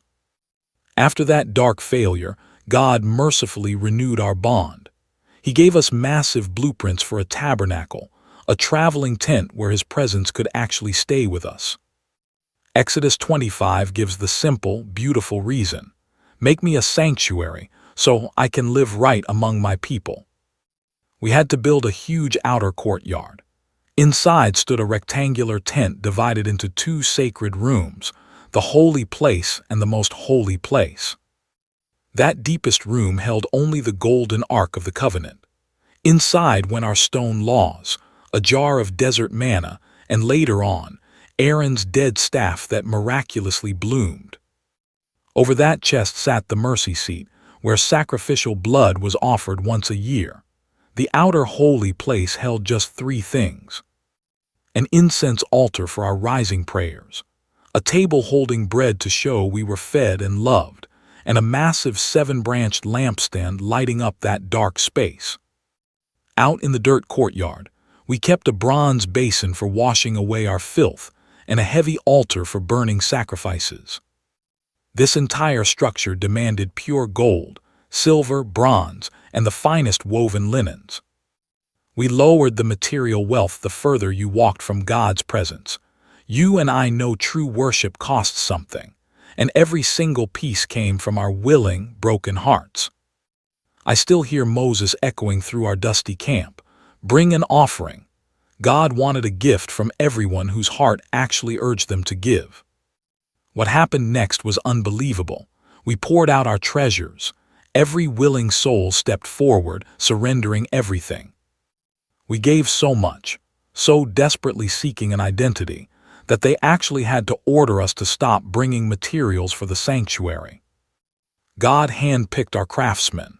He called Bezalel by name, filling him completely with the very Spirit of the Almighty. It was pure divine wisdom and knowledge in every kind of craftsmanship.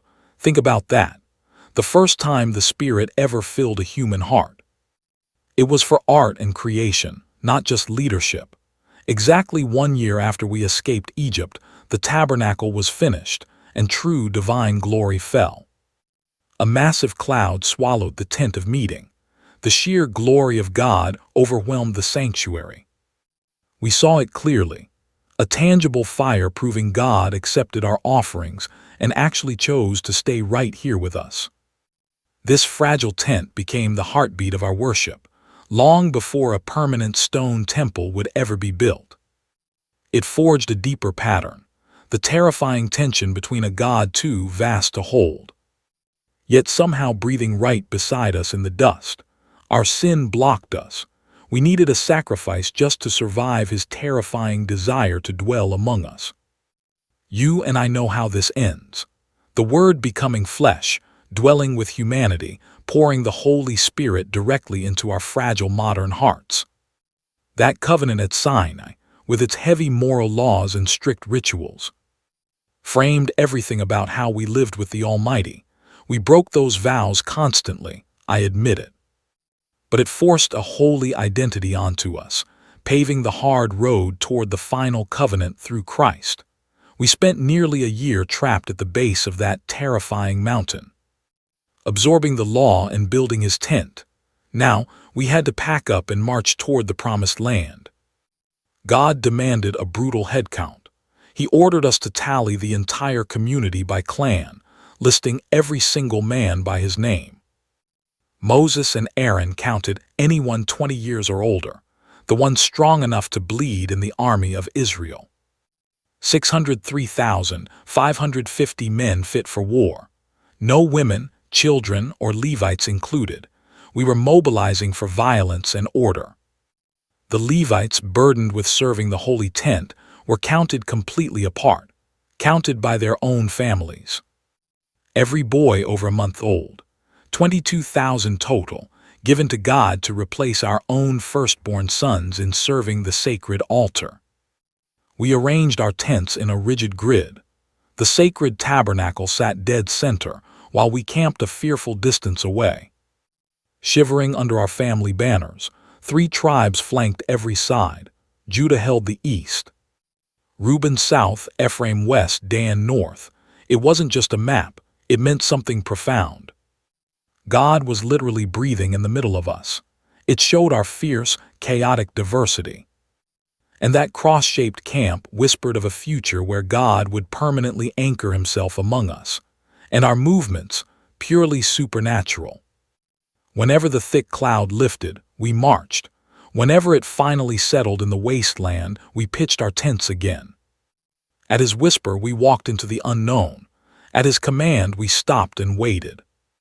They gave us silver trumpets to signal the crowds.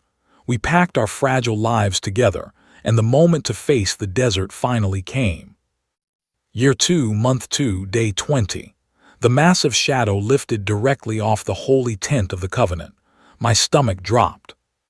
We abandoned the Sinai dirt and marched relentlessly, drifting until the clouds stopped in the barren wilderness.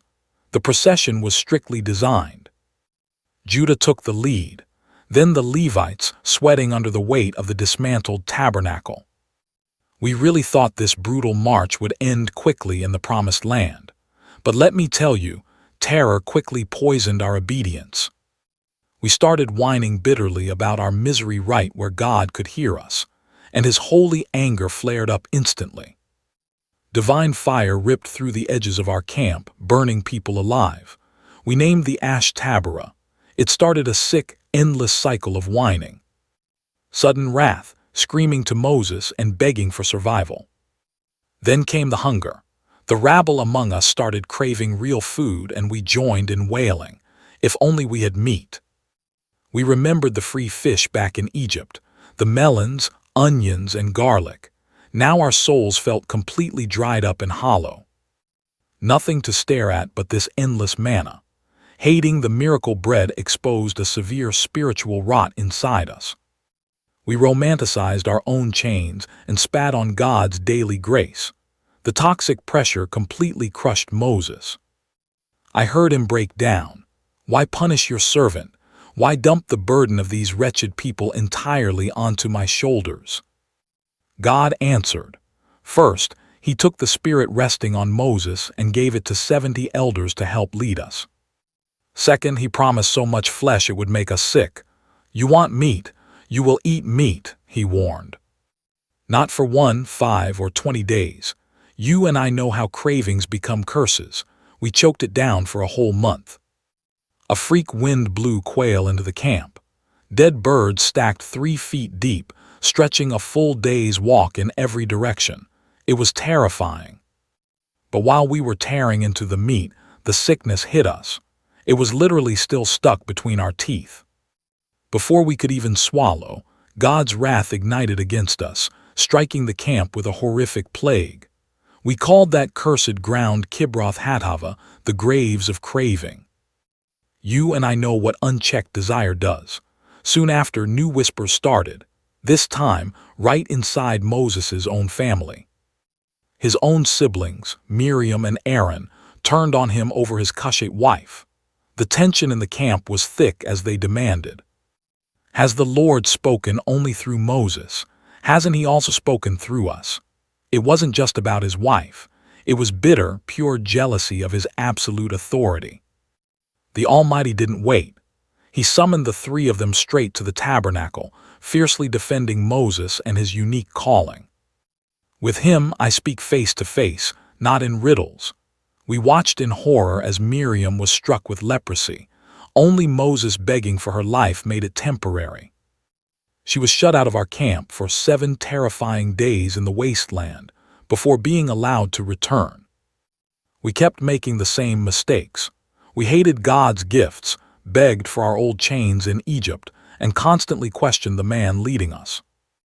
Every time, wrath fell on us, only stopped by mercy. Finally, we reached the southern edge of Canaan. We camped at Kadesh Barnea. The promised land was just days away. We begged to scout it out first, and God agreed. We chose 12 men, one from every tribe, to scout the territory. God told Moses to send them into the land he was finally giving to us. Every spy was a respected leader among our families. We waited 40 agonizing days. When they came back, they brought shocking proof of the land's riches. 2 men had to carry a single cluster of grapes on a heavy pole. Their first words made our hearts soar. They told us, "We went into the land. It truly flows with milk and honey, and here is its fruit." But then, 10 of those trusted men shattered our hopes with a terrifying warning. The people living there are brutal, and their cities are heavily fortified and impossibly large.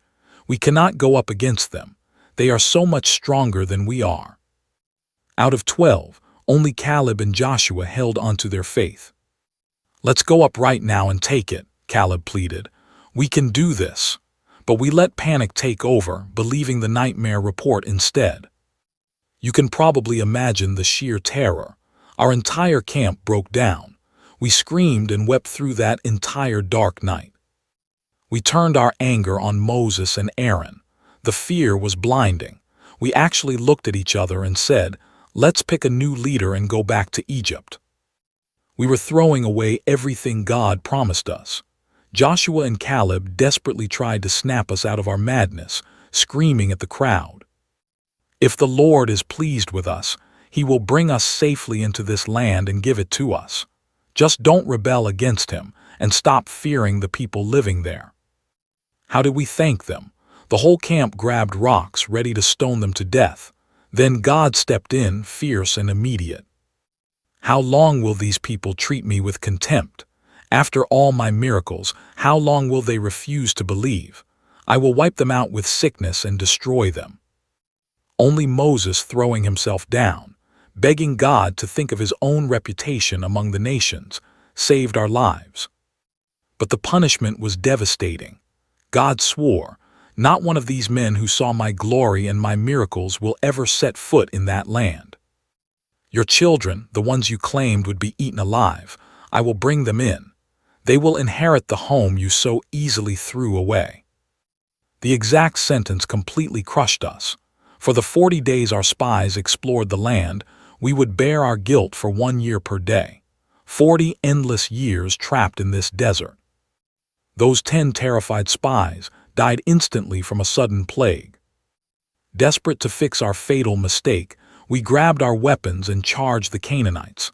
Moses begged us not to go. The ruthless mountain tribes swarmed down on us, slaughtering our men and driving our broken army all the way back to Hormah. That bloody defeat locked my generation's miserable fate forever. We were cursed to wander the Badlands until every adult who rebelled was buried in the sand. Kadesh Barnea was the day our future died. You and I have probably both let fear ruin a blessing. Standing at the door, we chose terror over God's guarantee. We bought ourselves 4 decades of dirt and grief. A whole generation wiped out because we couldn't just trust Him. As the years dragged on, the anger against Moses only grew. The worst uprising came from Korah, one of our own Levites, teaming up with Dathan and Abiram from the Reuben tribe. They gathered 250 of our most respected community leaders. Together, they marched right up to Moses and Aaron, staring them down in cold defiance.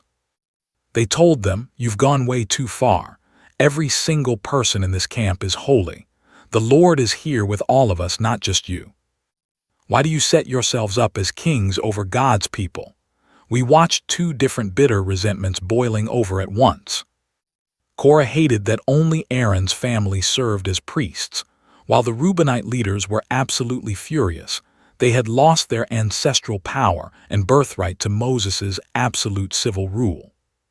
Together, they threatened to tear our entire fragile camp apart. So, Moses challenged them to a brutal public test. Every rebel claiming priesthood had to bring burning incense before God. Meanwhile, Moses sent for Dathan and Abiram directly. They flat out refused to face him, screaming back, Isn't it enough you dragged us from a land of milk and honey just to kill us out here? Now you want to play king over our dead bodies." They actually called Egypt our land of milk and honey. They were calling a land of whips and slavery a paradise. Their minds were totally poisoned. For those bitter leaders, the ground violently split open beneath our feet. It swallowed them, their families, and Korah's men alive, burying them all in the dirt. I watched the fire fall, 250 aspiring priests burning alive as they offered incense. Numbers 16:35. You would think we would fall to our knees. Instead, the very next morning, our camp blamed Moses and Aaron. "You killed the Lord's people," we screamed. Numbers 16:41. That blind anger triggered another terrifying divine response. A deadly sickness began consuming our families. I watched Aaron sprint through the dusty camp with incense to make atonement. He planted himself between the living and the dead, and the horror stopped. Numbers 16:48. Still, 14,700 of us perished. To settle this bitter rivalry forever, God demanded another test. Every tribe had to bring a carved wooden staff. Numbers 17:5 declares, "The staff of the man I choose will sprout." We waited in total silence. By morning, Aaron's dead walking stick had actually budded. It grew blossoms, pushed out fresh shoots, and bore ripe almonds. Numbers 17:8. That miraculous sign was locked in the ark as a permanent memorial. But you and I know how isolation breaks a soul. Years later, wandering this brutal desert, even Moses and Aaron cracked under the pressure. At Meribah, our throats were dry again. We panicked, begging for water. God gave Moses simple instructions: speak to the rock before their eyes. It will pour out its water. Numbers 28. But Moses was utterly exhausted by us. He snapped, screaming, "Listen, you rebels, must we bring water from this rock?" Numbers 20:10. Then he violently struck the stone twice. Cool water gushed out to save us, but God saw the deep fracture in Moses' faith. "Because you did not trust me enough to honor me before the Israelites, you will not lead this community into the land." Numbers 20:12. The heavy price of losing yourself in the anger. I watched him fail. He chose violence over words, let his rage take over, and made the miracle about himself instead of surrendering to God. That single moment meant the Canaan conquest would fall to a completely new generation. As 4 decades of wandering finally closed, we stood on the absolute edge of our new homeland. But we still faced brutal challenges. First, Esau's descendants refused to let us cross their land. Numbers 20:20-21 records their king sneering, "You may not pass." Edom marched out to crush us with a massive, heavily armed military force. Edom completely blocked our path forward. Defeated, we had no choice but to turn away and keep walking. That rejection forced another endless detour. During that miserable trek, we lost Aaron. Numbers 20:28 details the heartbreak. Moses stripped Aaron's sacred garments, dressed his son Eleazar, and watched his brother die on that lonely peak. Dragging our feet through the dirt, our spirits shattered. Once again, we bitterly turned on God and Moses. Numbers 21:5. In response, God sent venomous snakes into our camp. They bit us, and so many of our friends died. Numbers 21:6. Terrified, we begged for mercy. God offered a strange salvation. Make a fiery serpent and place it on a pole. Anyone bitten who looks at it will survive. Numbers 21:8. I stared at that bronze snake and lived. Centuries later, Hezekiah destroyed it when we started worshiping the object itself, but right then it was pure hope. Jesus later pointed back to this very moment, showing how it mirrored his own crucifixion. Just as Moses lifted up the serpent in the wilderness, so the Son of Man must be lifted up, that everyone who believes may have eternal life. John 3:14-15. Closing in on Canaan, our tired army crushed Sihon. the Amorite king, and Og, the king of Bashan, we finally had a foothold in the Transjordan. Our sudden power terrified Balak, Moab's king. He paid Balaam, a famous sorcerer, to curse us. Then, after that bizarre encounter with a speaking donkey, Balaam realized he could not curse a people shielded by God. He confessed, "I have received a command to bless. He has blessed, and I cannot alter it." Numbers 23:20. Enraged by his failure, Balaam shifted his tactics. He aimed for our weakest spot, moral and spiritual seduction. Numbers 25:13 warns us. While we camped at Shittim, our men began indulging in sexual immorality with Moabite women, who lured them right into their pagan sacrifices. We ate their forbidden meals and bowed down in the dirt. We tied our own souls to Baal of Peor, and God's furious anger ignited against us. Selling out our faith for foreign gods and physical pleasure was infinitely more dangerous than any earthly army. The punishment was swift, public executions for the leaders, and a sickness that wiped out 24,000 of us. The horror only ended when Phinehas, Aaron's grandson, took brutal action against an Israelite man and his Midianite lover, who were openly mocking our sacred camp. Those final agonizing days in the wasteland stripped away our illusions, preparing us for Canaan. We finally understood our enemies would attack with bloody swords and quiet cultural temptations. We learned survival meant protecting our souls just as much as fighting battles. My generation, carrying the heavy scars of our parents' broken promises, was finally ready to cross over. Here's where you and I look at the cost. As the dust settled in Moab, God ordered a second count. Numbers 26:2 commands, "Take a census of the entire Israelite community, 20 years old and upward, by their ancestral houses. All who are able to serve." We counted 601,730 men, nearly the same as the 603,000 from 40 years ago. But Numbers 26:64 through 65 reveals a chilling truth. Not a single man from that original count survived. The Lord promised they would die in the desert, and they did. Everyone was gone, except Caleb and Joshua. Those similar numbers masked a total, heartbreaking replacement of our entire bloodline. My generation stood where our fathers fell. This second count meant we were finally bracing for the upcoming war, gathering our strength for the conquest.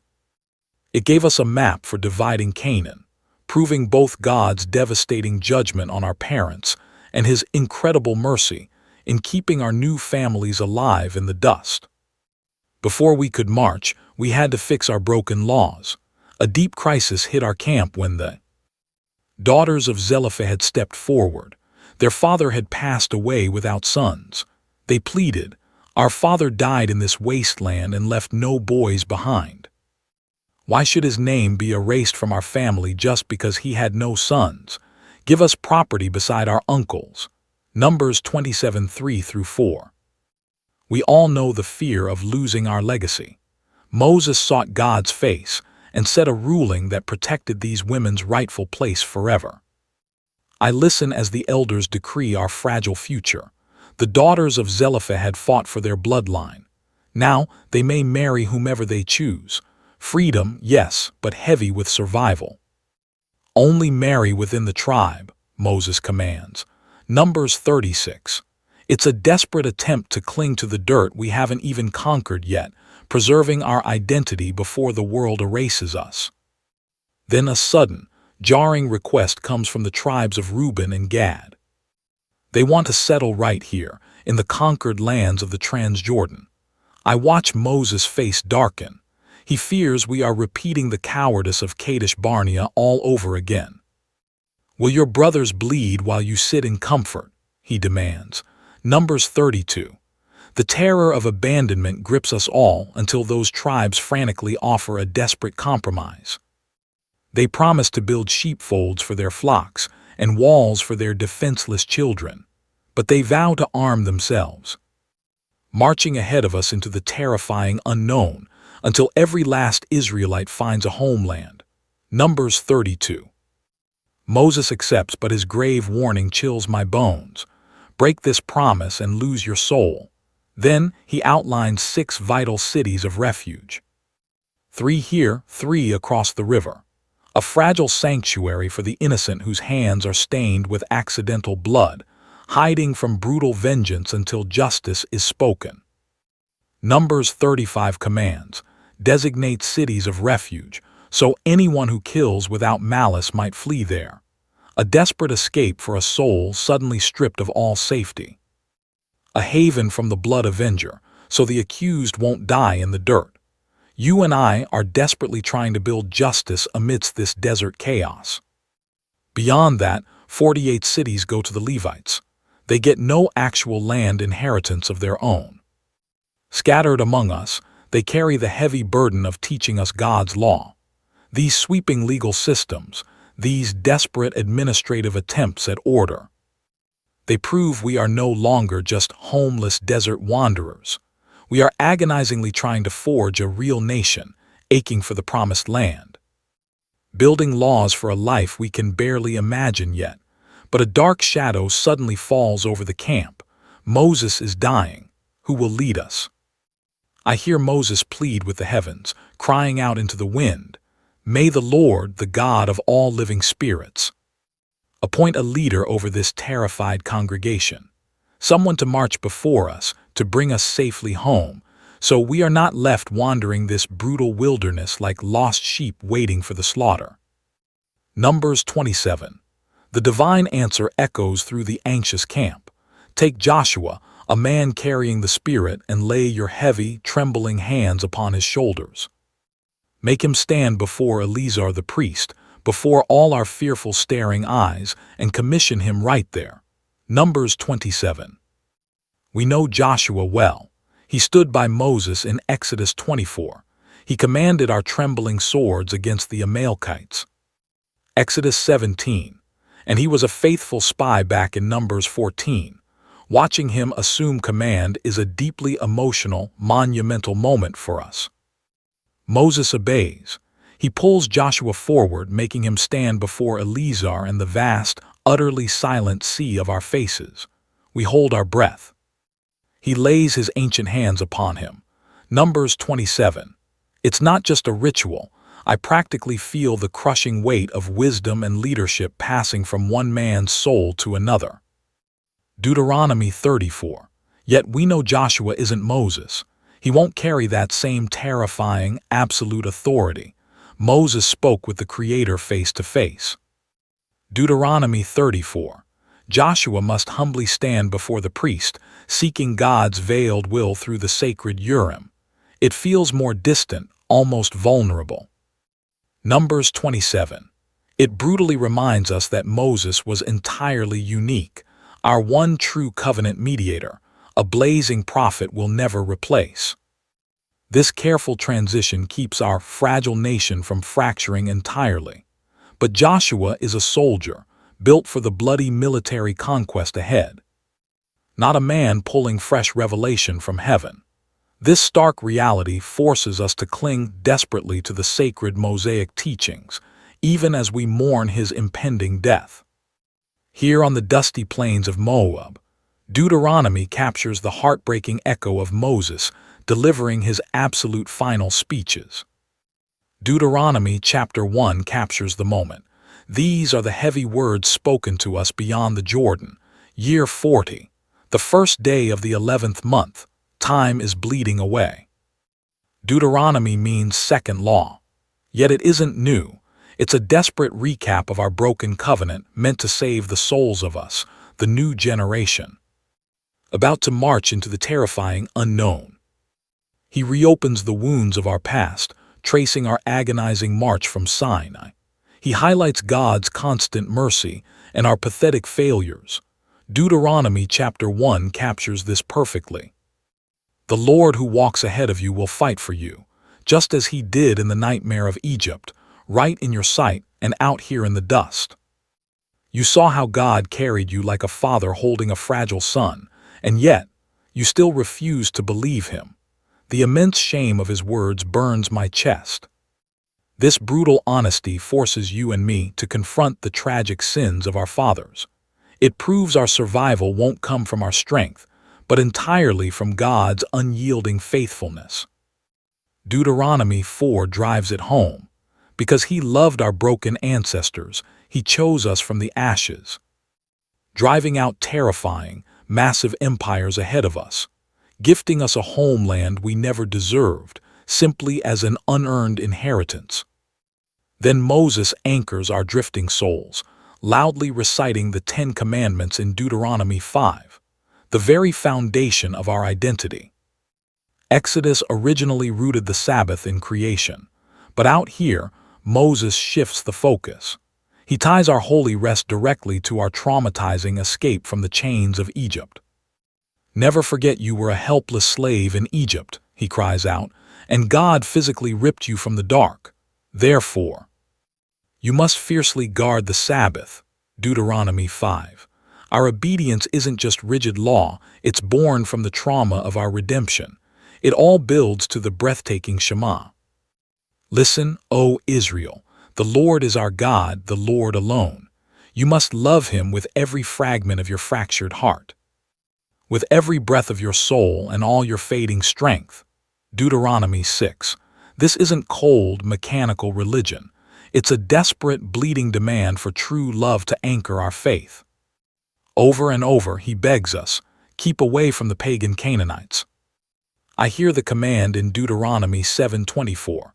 When God hands them to us, we must utterly destroy them.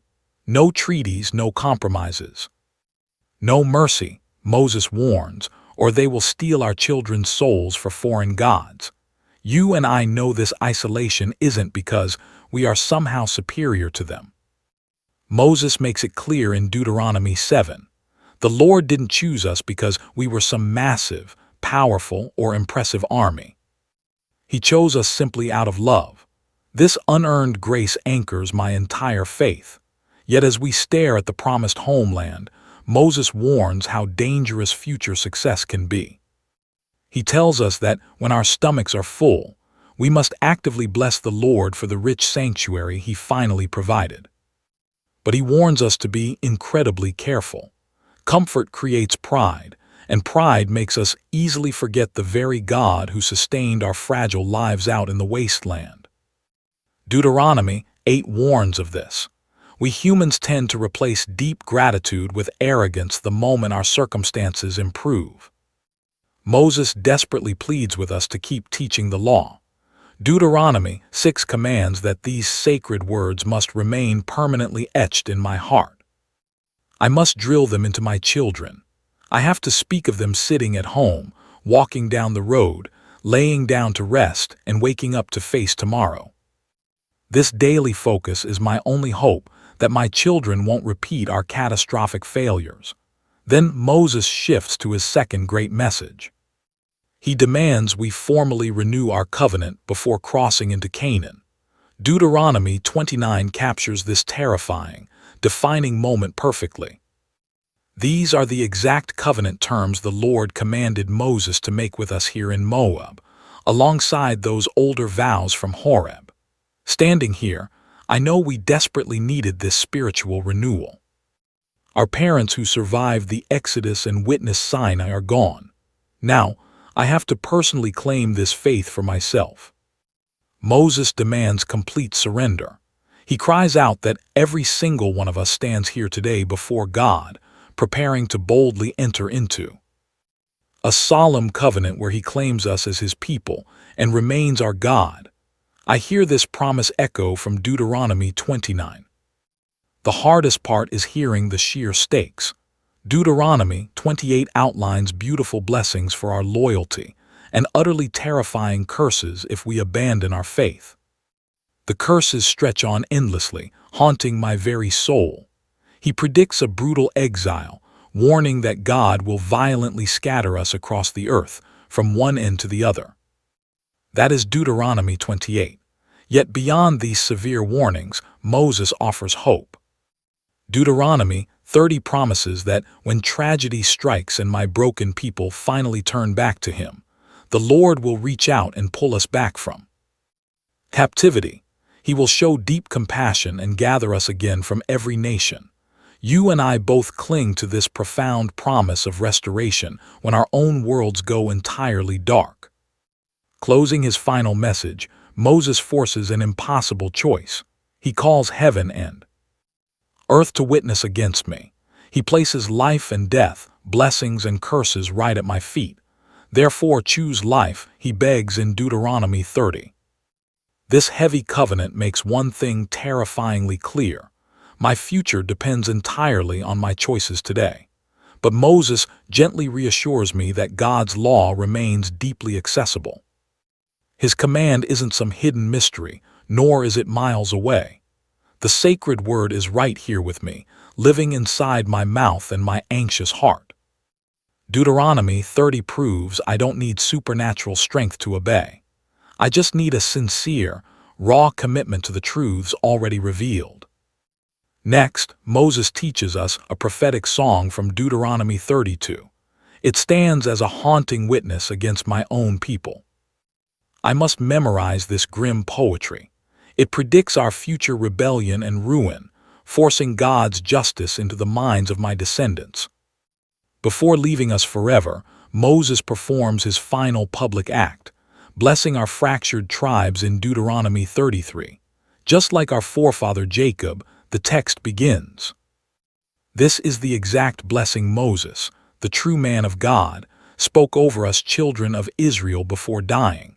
But unlike Jacob's dark final words, which carried bitter judgments, Moses offers us pure, radiant encouragement for the terrifying battles ahead.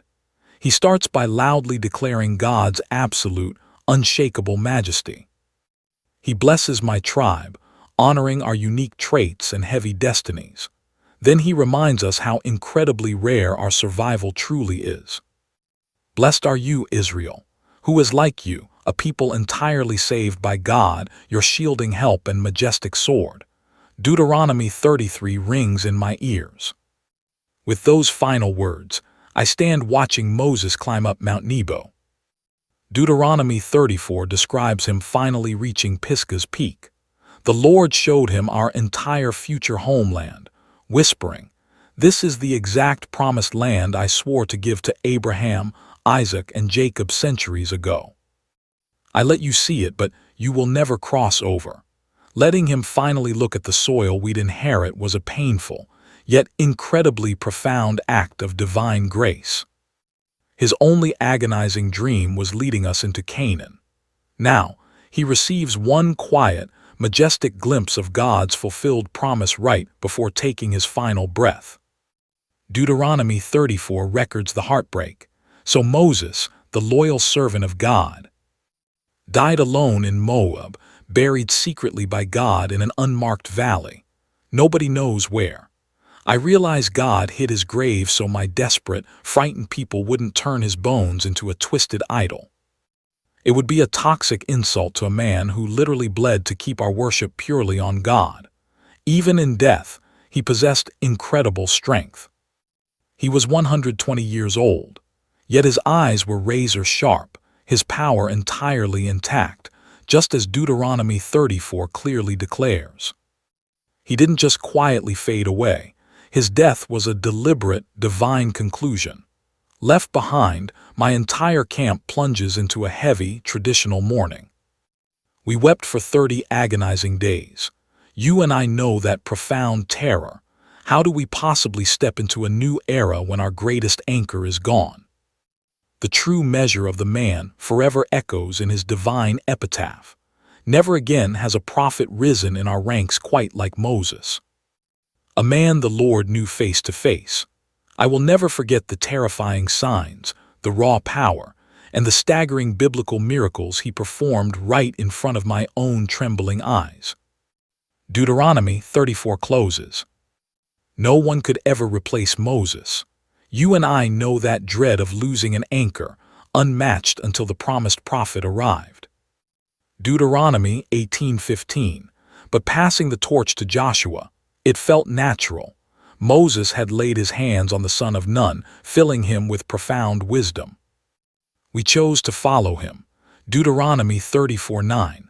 Our new leader stepped up, carrying the full weight and authority of the calling. Losing Moses shattered our foundation. Under his guidance, we went from terrified, fugitive slaves to a truly united people with a real identity.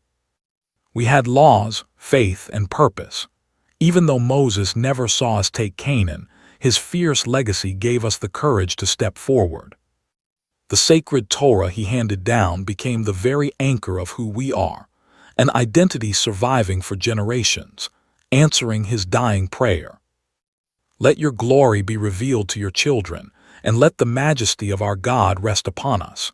Psalm 90:16 and 17. With Moses gone, Joshua stepped up to lead us, receiving a direct calling from God. Joshua chapter 1 verses 6 and 7 commands, "Be strong and courageous. For you will cause this broken people to inherit the land I promised their ancestors." Just be incredibly strong, deeply brave, and carefully follow every single law my servant Moses handed down to you. Hearing "be strong and courageous," repeated 3 times proved something to me. Taking this land required far more than just raw military strength. We needed radical obedience and absolute trust in God's promises.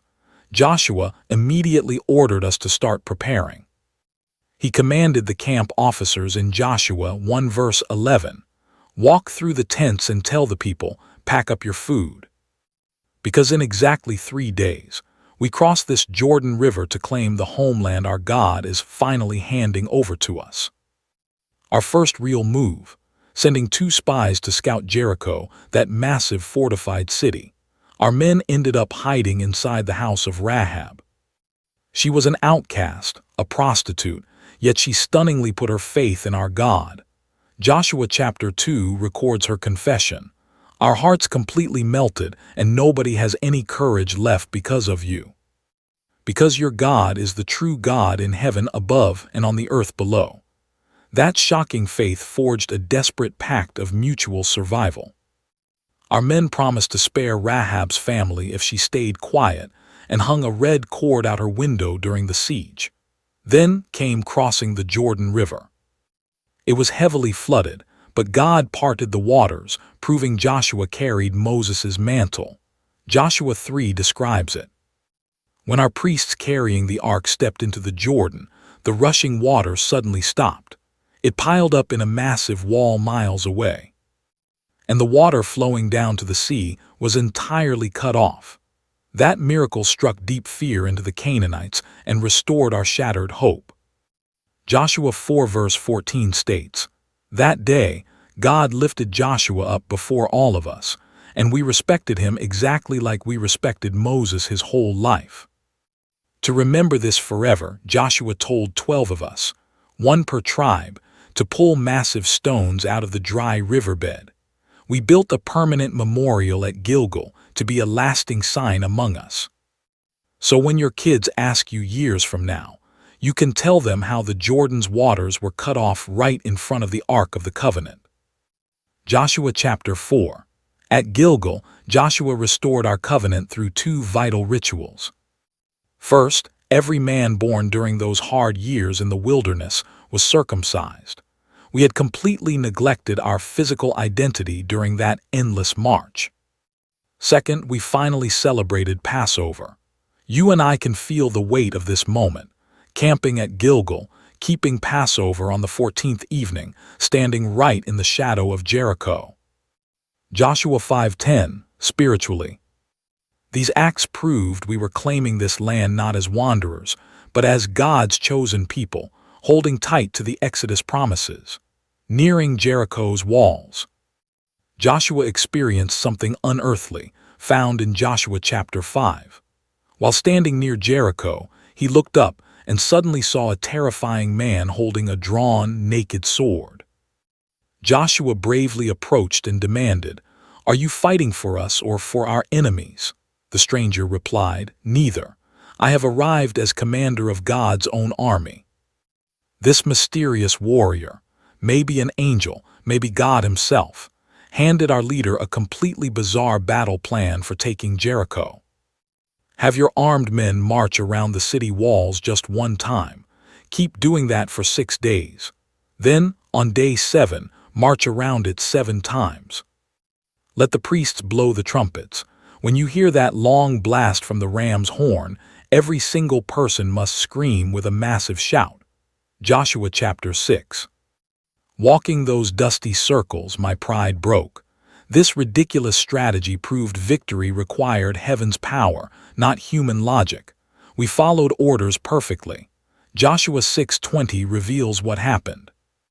We screamed at the top of our lungs, and the priests blew those horns. The second the trumpet blast hit our ears, those massive stone walls literally collapsed. We charged straight into the rubble and took the city. We destroyed everything, sparing only Rahab's terrified family, just as promised. Joshua protected that brave prostitute and everyone inside her home, solely because she hid the scouts he had sent inside. And honestly, she still lives among our people today. Joshua 6:25. Her joining us proved something profound. It foreshadowed that outsiders would eventually be welcomed into God's family. But our next fight against AI ended in a devastating defeat. The terrifying reality was that someone had ignored God's strict commands. Achan secretly stole forbidden plunder from Jericho. Joshua chapter 7 explains the terrible betrayal. Israel has sinned. They took devoted things. They stole. They lied. This is exactly why my people cannot stand up against their enemies. After we dragged out the traitor and punished him, Joshua set up a brilliant physical ambush against AI. He commanded, "Take the city, because your God is finally handing it over to you. Once you capture it, burn it down." Joshua 8. That bloody victory restored our shattered faith and burned a hard truth into my soul. Winning required deep spiritual obedience just as much as a smart battle plan. Our fierce victories sent pure panic rippling through the Canaanite tribes. While some enemy kings prepared for war, the Gibeonites tried a desperately clever trick. Joshua chapter 9 recounts it. When they heard what we did to Jericho and Ai, the Gibeonites pulled a desperate trick you and I might try. They showed up in our camp with donkeys carrying torn sacks and patched, dried-out wineskins. They lied, claiming they traveled from some distant country far beyond the borders of Canaan. And it worked. Joshua and our leaders swore a sacred oath to let them live, securing a peace treaty with us. You can read it in Joshua 9, verse 15. We rushed into it, failing to ask God for guidance, as Joshua 9, verse 14 admits.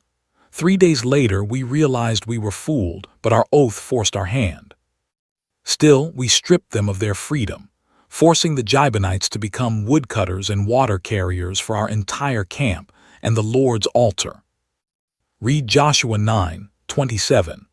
Honoring our word, even after a bitter deception, forced us to cling to our conscience. It set an absolute standard of integrity for our future. But this new alliance triggered a massive war. 5 Amorite kings joined forces to crush Gibeon, leaving the terrified locals begging us for military backup. "Do not abandon your servants, come up quickly and save us," they begged in Joshua 10:6. We had to move fast. We marched all night through the dark from Gilgal, completely ambushing the enemy. And right then, in that chaos, I witnessed the most mind-bending miracle of our journey. Joshua 10, verses 12 and 13 records it. Joshua cried out, "Sun, stand still over Gibeon, and you, moon, freeze over the valley of Ajalon." And it actually happened. The sun froze in the middle of the sky, and the moon halted. Daylight stretched out for an entire extra day while we destroyed our enemies. That unending daylight secured our victory, proving to my exhausted soul that God actually controlled the very cosmos. He crushed the moon and sun gods they worshipped. But the fear returned later when King Jabin of Hazor mobilized a massive northern army against us. Joshua 11, verse 4 describes them like sand on the shore, packed with deadly horses and iron chariots. Staring down that terrifying wave, my courage broke. But God whispered to our leader, "Do not be afraid of them. By this time tomorrow, I will hand them over to you entirely dead." Joshua 11, verse 6. Our brutal victory by the waters of Merom shattered their main resistance. Yet, we still had not completely conquered this terrifying land. We fought endless, grueling wars against those kings for years, as Joshua 11:18 admits, when the bloodiest campaigns finally ended. Chunks of territory remained hostile and wild. Still, we had to divide the land. Joshua 13:1 says, "When Joshua grew old, the Lord told him, 'You are aging.'" And massive territories still need to be taken. So we began dividing up the land, handing out both our safe zones and the terrifying, unconquered regions. We had to blindly trust that God would actually keep his promise. We gathered at Shiloh, camping right where our sacred tabernacle had finally been built.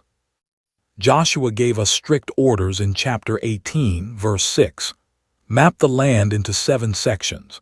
Bring the description here, and I will cast lots for you before God." Casting those sacred lots wasn't blind chance. You and I know how desperately we needed God to personally secure our future. Proverbs 16:33. Every border honored Jacob's ancient blessings while fitting our harsh, bloody reality. But before the general distribution, Caleb demanded his special share. Joshua 14, verse 10 records his request. "Just as promised, God kept me breathing these 45 years. I am 85 today. Now hand over this hill country the Lord promised me." You heard the terrifying rumors.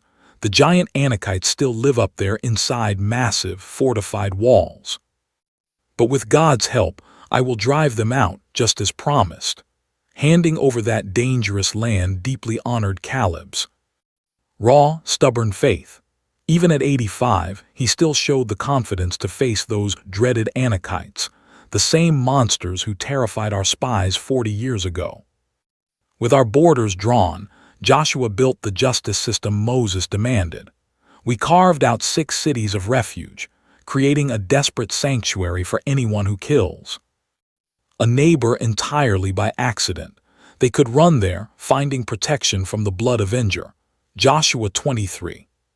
3 towns on each side of the Jordan River kept our society from collapsing into endless, bloody vengeance.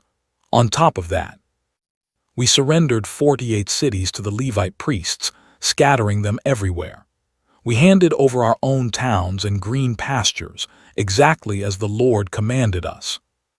Joshua 21:3.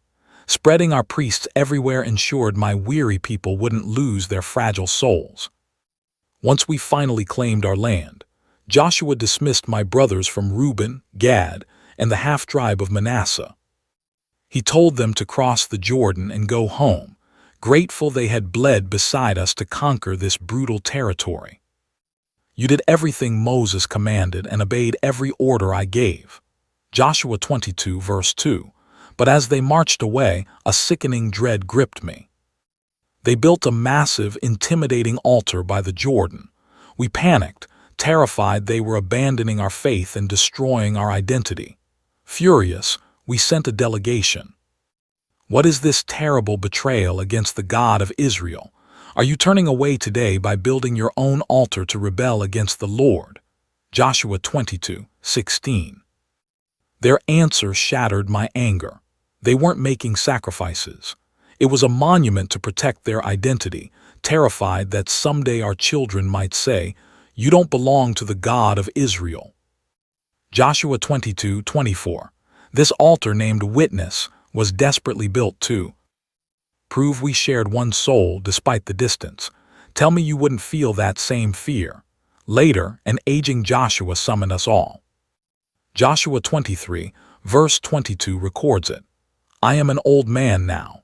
You have seen everything the Lord your God did to these terrifying nations just to protect you. Because the Lord your God actually fought for you." His voice shook as he warned us about the deadly trap of blending into Canaanite culture. Never mix with the survivors here, and never speak the names of their false gods. Joshua 23:7. He hammered home the core rule of our covenant. God's total faithfulness demanded our complete loyalty.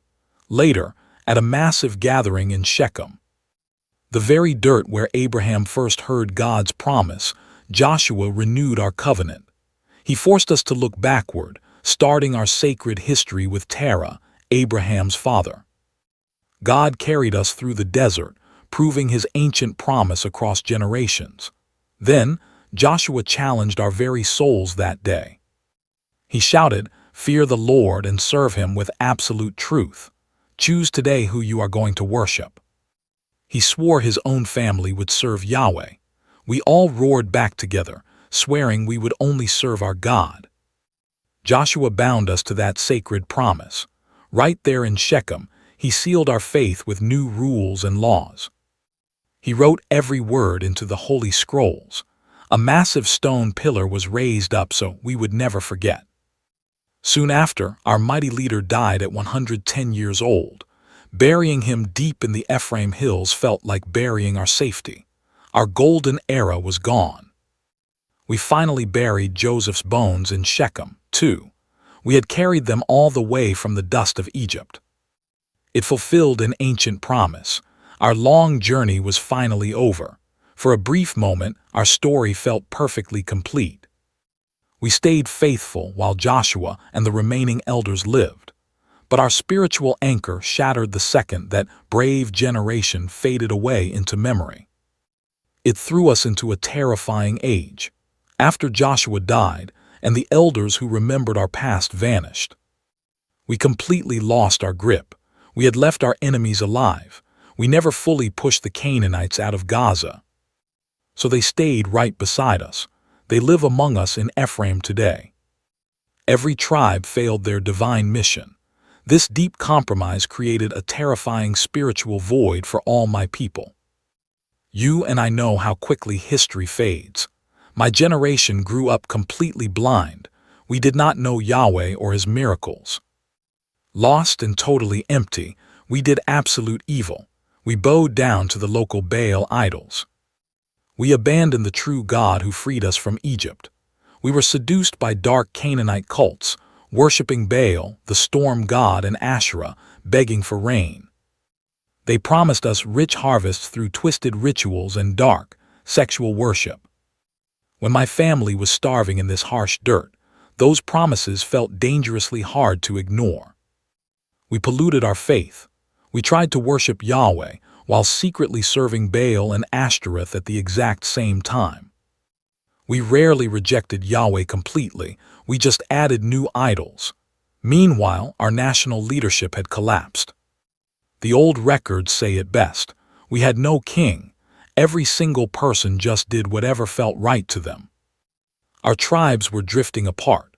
We shared a past, but we had no real government and absolutely no national army. Imagine living like that, totally exposed. We were constantly attacked by neighbors and poisoned by foreign culture. When crisis hit, fierce judges would step up to fight, but their peace never lasted beyond their own borders or their own lifetimes. My whole life became a miserable recurring cycle. First, we would betray God, doing absolute evil. Then came the crushing oppression. Yahweh's anger would burn against us. He would let our brutal enemies drag us away. We would scream for mercy. He would send a judge to save us, bringing temporary peace. But when that hero died, our souls got even darker. God was not cruel. We were just drowning in our own choices. By acting like Canaanites, we threw away our true identity. God let foreign armies break us, trying to wake us up. But every rescue just made my people lazy again. We reset the trap. We lived through 6 brutal cycles of endless suffering and bloody rescue, and every single time, my people sank deeper into the mud. Peace grew shorter. Our morals completely rotted away. It became the tragic blueprint of our existence. Even today, we judge our past leaders by one strict measure: their loyalty to the covenant. Knowing our disasters came from betrayal and our blessings from obedience.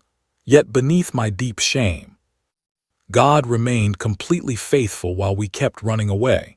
He promised to never break his vow, even in our blackest nights. You and I know what it means to need grace. He never abandoned us. When we wept, his mercy always pierced the darkness. We had 12 saviors, 6 burned into my memory forever. Othniel was the first. We screamed out for help. And Yahweh finally sent a champion. God's spirit rushed into him, and he led my terrified brothers straight into the fury of war. He crushed the invading king, giving us 40 quiet years to breathe. Then came Ehud. Ehud used a wild tactic against the Moabite king starving us. He was left-handed, making him a totally hidden, deadly weapon. He used that secret to slaughter our oppressor. He reached across his body, pulled a hidden blade, and buried it deep in the tyrant's gut. That shocking strike fueled us to crush Moab, buying 80 long years of peace. Later, Deborah led us against Hazor's army. She carried immense authority, holding court right under her palm tree. Speaking with the blazing voice of God, we all flocked to her, then alongside Barak. She marched us against 900 iron chariots. We won through pure miracle and another woman's sudden courage. Your ancient army is shattered. Stripped of safety, you stumble into Jael's tent, desperate for refuge. You finally close your exhausted eyes, unaware she is gripping a heavy iron tent peg. She creeps toward you in the dark.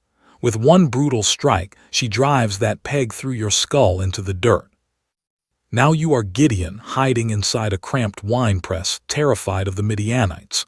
When God calls, your immediate reaction is raw doubt. You ask, "How can I save Israel?" My family is entirely broken, you argue. I am a nobody.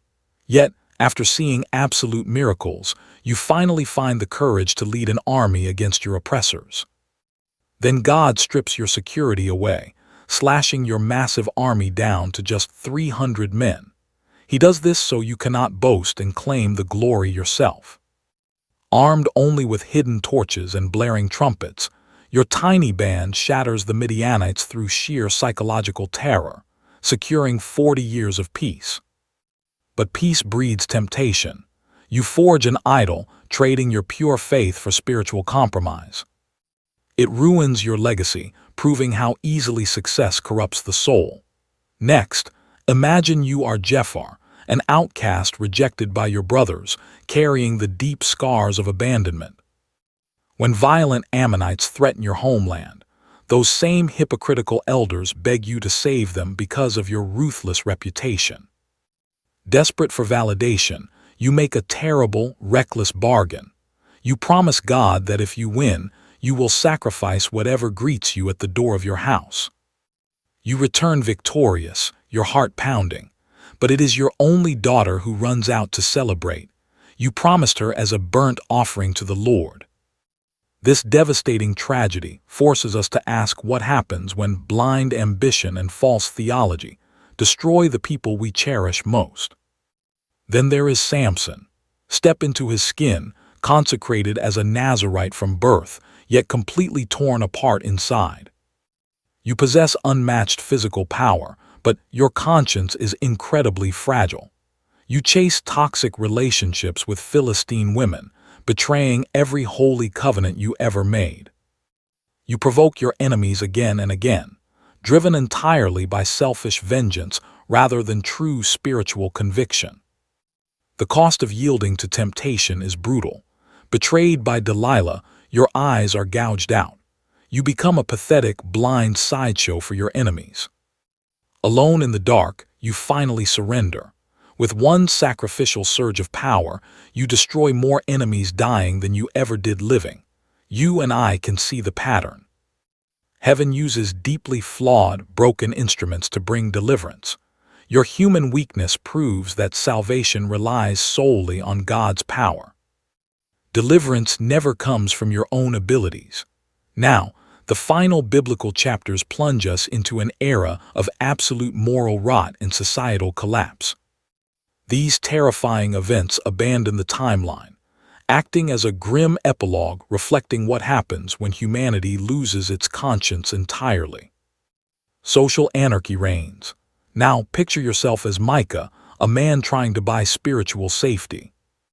Desperate for control, you carve a private silver idol for your home in Ephraim. You fabricate an ephod, set up household idols, and shockingly ordain your own son to serve as a personal priest. Then you hire a wandering Levite, desperately mixing true worship with dark, empty, idolatrous superstitions. You treat faith like a private transaction, completely corrupting the sacred worship system meant to protect your soul. No one stops you. The silence is deafening, proving how comfortable the entire culture has become with absolute spiritual decay. Then warriors from the tribe of Dan march through, driven by greed. They forcefully steal your precious idols and violently kidnap your hired priest. They take everything to La, establishing a massive counterfeit sanctuary that will poison the minds of the people for generations to come. The darkness deepens. Imagine traveling through unfamiliar territory, seeking simple hospitality in Jeba with your concubine. You arrive in Gibeah, where violent locals surround your shelter. To save yourself from abuse, you cowardly throw her to the hungry mob, resulting in her brutal death. Numb and broken, you coldly cut her body into 12 pieces and send them to the tribes. Everyone who witnesses this nightmare screams in sheer horror. They declare that such a vile atrocity has never happened since the day our ancestors fled the chains of Egypt. The nation's conscience is completely shattered. This spark ignites a ruthless civil war. When Benjamin protects the guilty, you watch their tribe get slaughtered for justice, leaving only 600 desperate survivors. Panicking over an erased bloodline, the leaders invent twisted, questionable schemes to secure wives for the remaining men of Benjamin. You witness them kidnapping young women dancing at a festival in Shiloh. Without a commitment to the covenant, humanity always reverts to raw, savage survival. You realize your people have sunk lower than the pagans you replaced. The constant ancient refrain echoes, "There was no king." Everyone simply did whatever felt right in their own eyes. It exposes a terrifying truth. When spiritual anarchy reigns, we crave a human king just to stop the bleeding. We finally step out of this bloody era through Samuel. He emerges as the anchor you desperately need, a profound blend of prophet, priest, and judge. It all begins with his mother, Hannah. Feel her agonizing loneliness as she weeps at the altar, passionately bargaining with heaven to grant her a son. "If you give me a boy," she promises, "I will hand him right back for divine service forever." True to her word, the child is brought to the tabernacle in Shiloh. Now you are Samuel, growing up under the old priest Eli. You watch in silence as Eli's corrupt, worthless sons turn true faith into a profitable scam. These priests do not know God. Their overwhelming greed perfectly mirrors a desperate nation rapidly losing its identity. Then, your prophetic calling arrives in the dark. Heaven has been completely silent for years. Divine visions are terrifyingly rare, leaving a massive void of alienation between the ancient Creator and a profoundly lost generation. When God suddenly whispers your name in the night, you assume it is the old priest calling, until Eli realizes the Almighty is actually speaking. Your very first assignment is devastating. You must deliver a final, crushing judgment against the corrupt house that fed and raised you all these years. Delivering this heavy burden requires absolute faith, instantly marking you as a true, authentic prophet. You and I both know the terror of losing everything. We knew Samuel spoke for God, yet the Philistines completely crushed us. Our sacred ark was stolen. Eli's sons died bleeding in the dirt. When the old priest heard, he fell backward, his neck snapping. Shiloh lay in ruins. Our identity felt shattered, leaving room for Samuel to lead us. For 7 agonizing months, the Philistines held our ark. Then it finally came back. Samuel saw our brokenness and sparked an awakening. He looked at us and pleaded, "If you return to the Lord with all your hearts, put away the foreign gods and idols. Prepare your hearts and serve him only." 1 Samuel chapter 7 verse 3. We wept, smashing our false statues, and gathered at Mizpah to openly confess our sins. Right as we prayed, the Philistine army swarmed us, but God fought back. A massive thunderstorm from heaven terrified our enemies. They scattered in total panic and we chased them down. 1 Samuel 7:10. Samuel raised a massive stone named Ebenezer. He declared to us, "Thus far the Lord has helped us." 1 Samuel 7:12. We got our cities back. Peace finally returned. For decades I watched Samuel judge our people, traveling the dusty roads between Bethel, Gilgal and Mizpah, always returning home to Ramah. But then he grew old. His sons took over, but they were corrupt. I watched them take bribes and ruin innocent lives for profit. 1 Samuel 8:3. You and I both know how fear makes us act. Our elders cornered Samuel, saying, "Look, you are old and your sons do not walk in your ways. Now make us a king like all the nations." 1 Samuel 8:5. Samuel wept. God told him to let us have our way, but warned us, "This will be the behavior of the king. He will take your sons. He will take your daughters and tax your harvests. You will be his slaves." 1 Samuel chapter 8. Still, my people screamed out, "No, we will have a king so we can be like everyone else." 1 Samuel 8. We desperately wanted to blend in with the pagans. We traded our divine identity for cheap safety. Heartbroken, Samuel obeyed God and agreed to crown a king, ending our days of freedom. This new throne was a terrifying plunge into absolute human power. Yet my heart knew our real disease, worshiping idols and rejecting God, was not cured. It simply wore a royal crown now. All our past failures proved we desperately needed something much greater than just another mortal man holding a sword. Future prophets would look back at my generation with tears, warning our children not to abandon God like we did. My era stands as a brutal mirror reflecting our endless struggle between answering God's call and craving the comfort of the crowd. We brought this monarchy on ourselves through fear. 1 Samuel 8:5 hurts to read. Now appoint for us a king to judge us like all the nations. We threw away God's direct protection just to feel normal. Samuel was sick with grief over our betrayal. God whispered to him, "Obey the voice of the people in everything they say. They have not rejected you, but they have rejected me from being king over them." 1 Samuel 8:7. He warned me that a king meant drafted sons, slave labor, brutal taxes, and stolen freedom.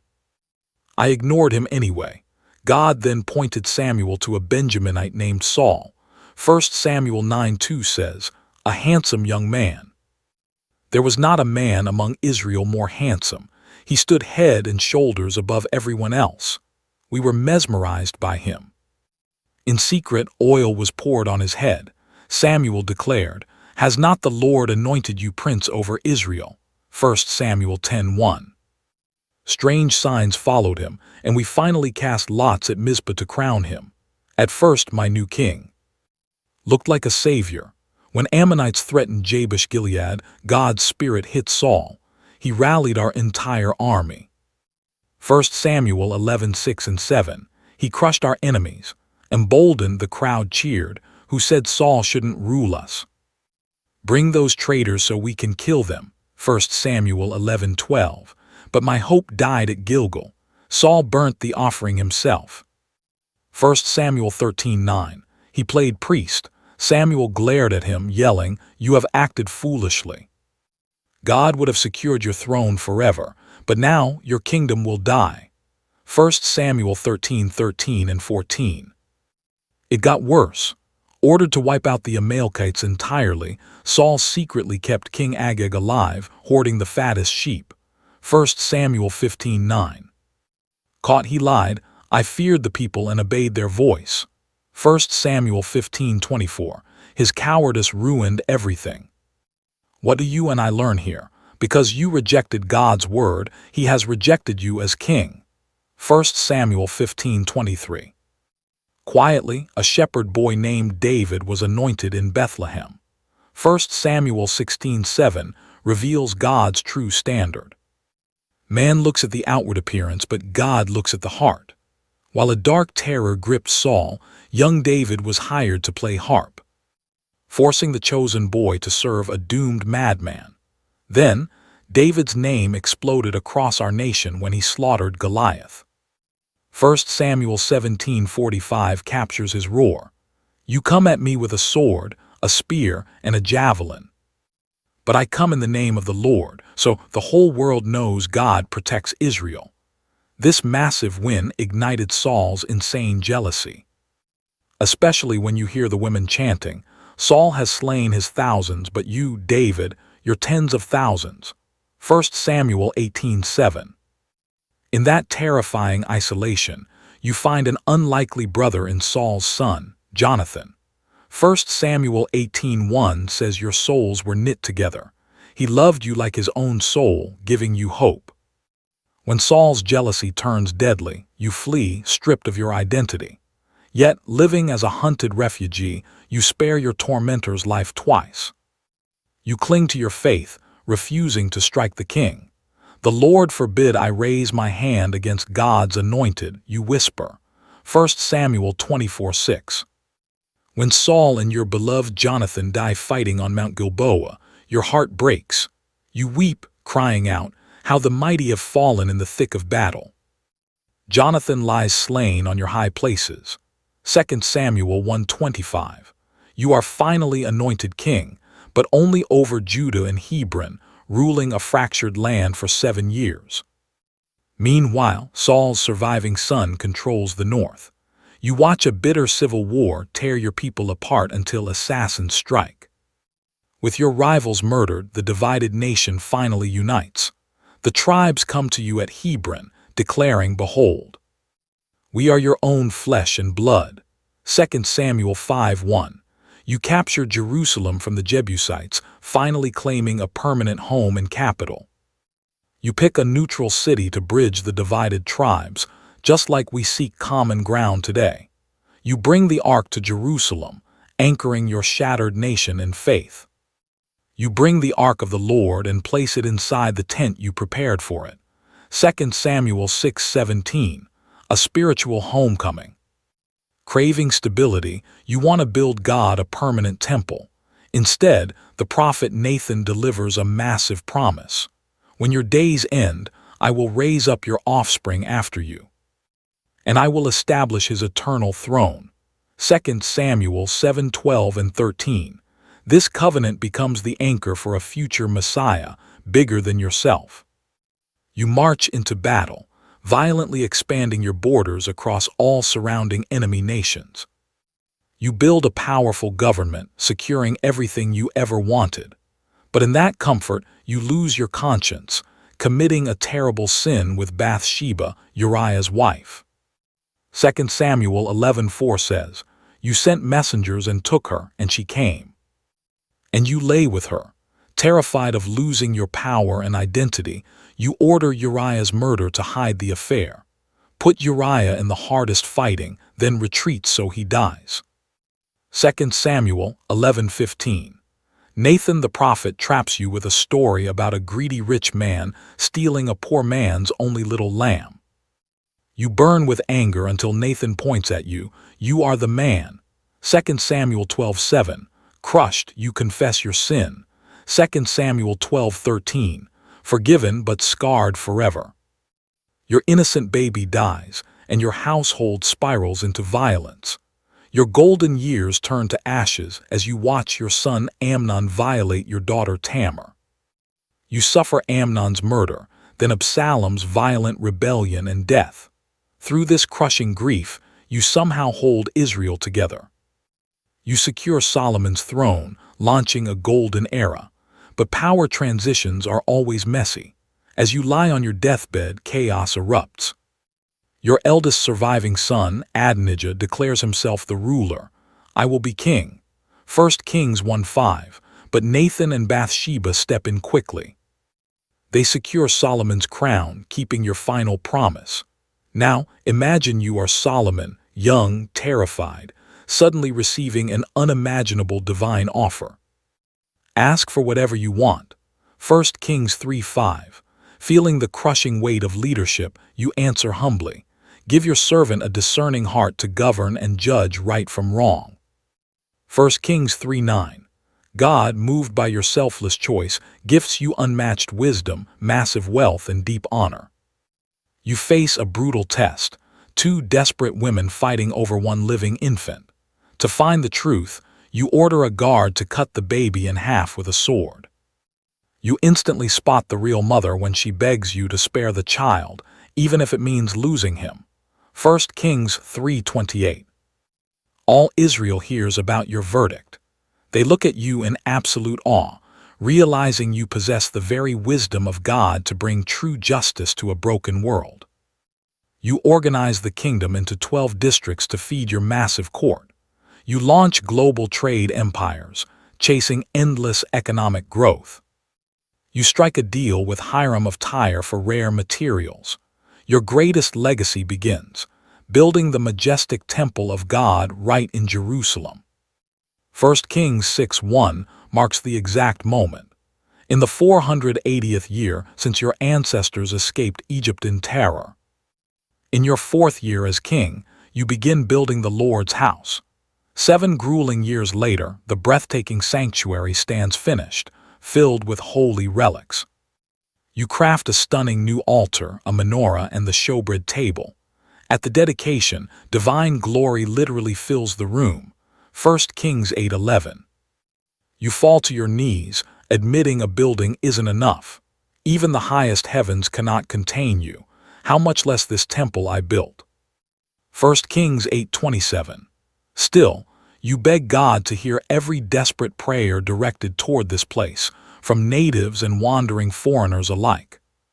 Under your rule, Israel hits its absolute peak. 1 Kings 10:27 notes you made silver in Jerusalem as common as dirt and stones. Your fame pulls in foreign leaders. The Queen of Sheba arrives and gasps, "Not even half was told to me." Your wealth and wisdom shatter every rumor. 1 Kings 10:7. But here is the tragedy you and I face. Comfort breeds compromise. You take 700 wives and 300 concubines for political safety. 1 Kings 11:4 reveals the devastating cost. As you grow old, your wives drag your fading heart toward foreign gods. You lose your faith completely. Desperate to keep your empire intact, you build dark altars for Chemosh of Moab and Melech of the Ammonites. This betrayal triggers a harsh divine judgment. God speaks, "Since you shattered my covenant, I will rip this kingdom from you and hand it to your servant. But for David's sake, I will hold back until you die. I will tear it straight from your son's hands." 1 Kings 11:11 and 12. Your choices doom the entire nation to fracture and collapse. You die. Now put yourself in your son Rehoboam's shoes. Instantly, angry northern tribes surround you, begging for economic relief. Your father crushed us with taxes. Lighten this brutal labor and we will serve you. 1 Kings 12:4. Instead of showing mercy, you arrogantly ignore the wise, older counselors. Have you ever watched your nation tear itself apart? Our new king sneered at us, echoing 1 Kings 12:14. "My father used whips, I will use scorpions." That arrogance shattered our world. The cries echoed everywhere.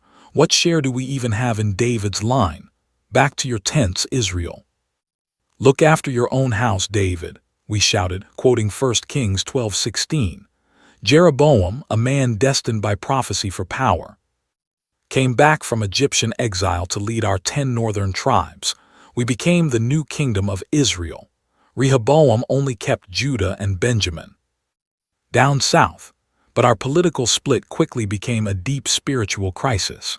To keep us away from Jerusalem, Jeroboam built rival altars at Dan and Bethel. We were told it was too dangerous to travel south. Instead, they pointed to the new altars. Here are your gods who freed you. Just like 1 Kings 12:28 records, those golden calves were supposed to represent God himself, but we were breaking the ancient commandments. My people stopped going to Jerusalem. Soon, any man could become a priest, and we celebrated fake festivals on the 15th of the 8th month. A hollow holiday he invented in 1 Kings 12:33. We were losing our souls, trapped in a dark history of northern apostasy. But in the middle of our spiritual decay, heaven fought back. The divine prophets grew louder. They stopped advising kings in palaces and started roaming the streets alone, shouting down our broken institutions. I watched Elijah carry that heavy burden up north, directly confronting King Ahab, his wicked queen Jezebel, and their vile worship of Baal. 1 Kings 16:31. Elijah stared down the king, vowing by the living God he served that our skies would dry up, no dew, no rain, until he spoke, fulfilling 1 Kings 17:1. 3 agonizing years of drought later, I stood trembling on Mount Carmel, watching Elijah face 450 Baal prophets. He screamed at us, "How long will you waver? If the Lord is God, follow him. If Baal, follow him." 1 Kings 18:21. Baal stayed silent, but when blinding divine fire devoured Elijah's altar, we fell to the dust, screaming, "The Lord is God." Like 1 Kings 18:39 says, then Elisha took up the mantle, doing things that proved our God was still alive. He healed the toxic waters of Jericho, multiplied a poor widow's oil, and even raised a dead boy to life. Down in Judah, we had prophets like Isaiah standing beside kings, delivering painful truths mixed with desperate hope. When the terrifying Assyrian Empire threatened to wipe us out, Isaiah told King Hezekiah in 2 Kings 19, "Do not fear their threats. The way they came, they will leave." We barely survived when that enemy army was miraculously crushed. Even facing judgment, those prophets offered a sliver of hope. They promised our broken identities would heal through a new covenant. God said he would finally write his holy laws directly onto our wounded hearts. That is Jeremiah 31:33. We clung to the ancient promise of a true Messiah, a perfect royal branch raised up from David's dying family tree. A leader who would actually rule with wisdom, like Jeremiah 23:5 promised. These voices became our only lifeline as our nations hurtled toward the end, carrying the sacred words into our lonely exile and laying the groundwork to someday rebuild. Because after our homeland split, my northern kingdom became a bloodbath of instability. While the South kept David's bloodline, we suffered through 9 violent dynasties and 19 chaotic kings over 2 centuries. 2 Kings 15 captures that terrifying chaos, listing 4 rapid-fire rulers, including a man named Shallum, who survived barely 1 month before being murdered. Every single northern leader earned the exact same chilling curse. He did pure evil in God's eyes. They refused to abandon the tragic sins of Jeroboam, who dragged all of Israel into darkness. 2 Kings 13:11. That constant shadow of Jeroboam's guilt proves those fake altars were our ultimate downfall. They completely destroyed our true identity as a chosen people. Then came Ahab. We watched in horror as he committed worse evils than any ruler before him, just as 1 Kings 16:30 records. Seduced by Jezebel, his foreign queen, he made the hideous Baal cult our national law and viciously hunted down the few remaining true prophets. Living through that terror makes Elijah's words in 1 Kings 18:22 hit hard. "I am the only prophet left. Baal has 450. Later, Jehu wiped out Baal, as 2 Kings 10:28 says. But he still kept those cursed golden calves in Dan and Bethel. Nothing we tried could stop our fatal downward spiral. I listened as the prophets begged us to wake up before our nation entirely collapsed. The prophet Amos screamed into our apathy. "Days are coming, declares the Lord, when I will send a brutal famine, not for bread, nor water, but a desperate thirst for God's actual voice." Amos 8:11. Then Hosea painted our betrayal like a broken marriage, chasing useless lovers until we say, "I need my first husband back because life was better before." Hosea 2:7. You and I both know how ruin happens, it creeps in slowly. 2 Kings 15:29 details the beginning of the end. Under King Pekah, the Assyrian Empire finally breached our borders, seizing Ijon and all of Galilee. They stole the entire land of Naphtali, dragging my people away into captivity. Total destruction finally hit us under Hoshea, our very last king. 2 Kings 17 vividly records how the brutal Assyrian king Shalmaneser marched against us. His forces swallowed the entire land and starved Samaria for 3 endless years. In Hoshea's 9th year, Assyria captured Samaria and dragged us all away into exile. We knew exactly why this apocalyptic nightmare was happening to us. We lost everything because we secretly betrayed our God. We chased the twisted customs of foreign nations and completely abandoned the sacred path we were given. 2 Kings 17. After conquering us, the Assyrians enacted a ruthless population transfer policy. They shipped in foreigners from Babylon, dumping them into our empty Samaritan towns. 2 Kings 17. We became a mixed, broken people, praying to anything that would listen. 2 Kings 17:33 says they feared the Lord, but you and I know they served other gods. You watch your descendants become the Samaritans. Living in Judah, you feel safer under the Davidic dynasty, much more stable than Israel. You survive 135 years after Samaria crumbles. You watch the northern kings fall to ruin, while a few Judean rulers bring you fleeting hope. 2 Kings 18:3 promises he did right before the Lord. Yet your life swings violently between spiritual awakening and the darkest, most terrifying apostasy. 1 Kings 15:12 says Asa purged the shrine prostitutes and smashed the idols your fathers built. You feel the heavy burden of choosing faith. His son Jehoshaphat pushes harder, sending teachers into your quiet Judean towns. They carry the book of the law, forcing you to confront your own soul. 2 Chronicles 17:8 and 9. King Hezekiah tears down your familiar high places, shatters the sacred pillars, and cuts the Asherah pole to pieces. He even smashes the bronze serpent of Moses. For generations, you and your neighbors burned incense to it. 2 Kings 18:4 strips away your false comfort.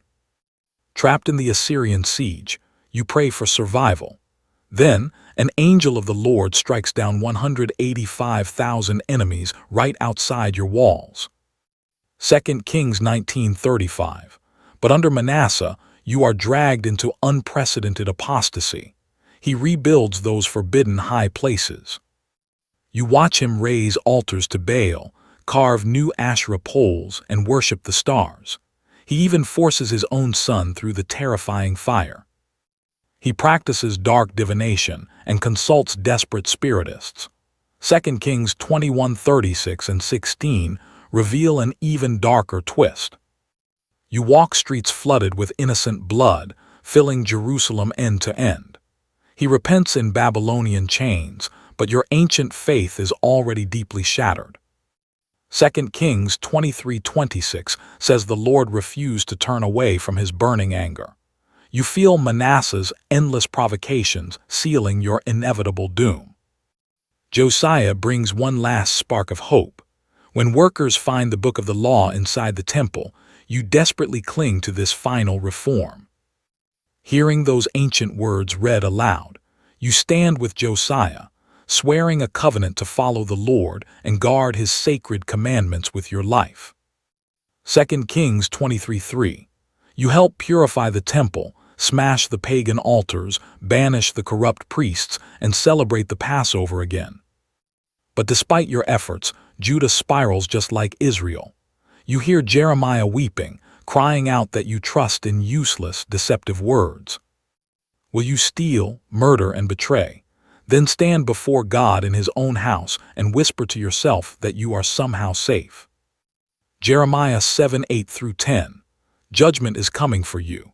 He warns that your entire homeland will become a desolate, horrifying wasteland. You and I will serve Babylon for 70 agonizing years, warns Jeremiah 25:11. Nebuchadnezzar's rising empire swallows your world, leaving you powerless. In 605 BC, Babylon crushes Egypt at Carchemish.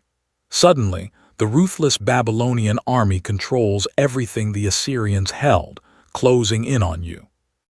Daniel 1 verses 1-3 records your very first exile.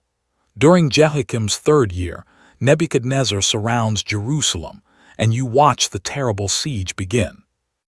The Babylonian king commands Ashpenaz, his chief eunuch, to drag away the brightest children of Israel. Your royalty and nobility are stripped of their identities. Young Daniel and his friends are taken from you.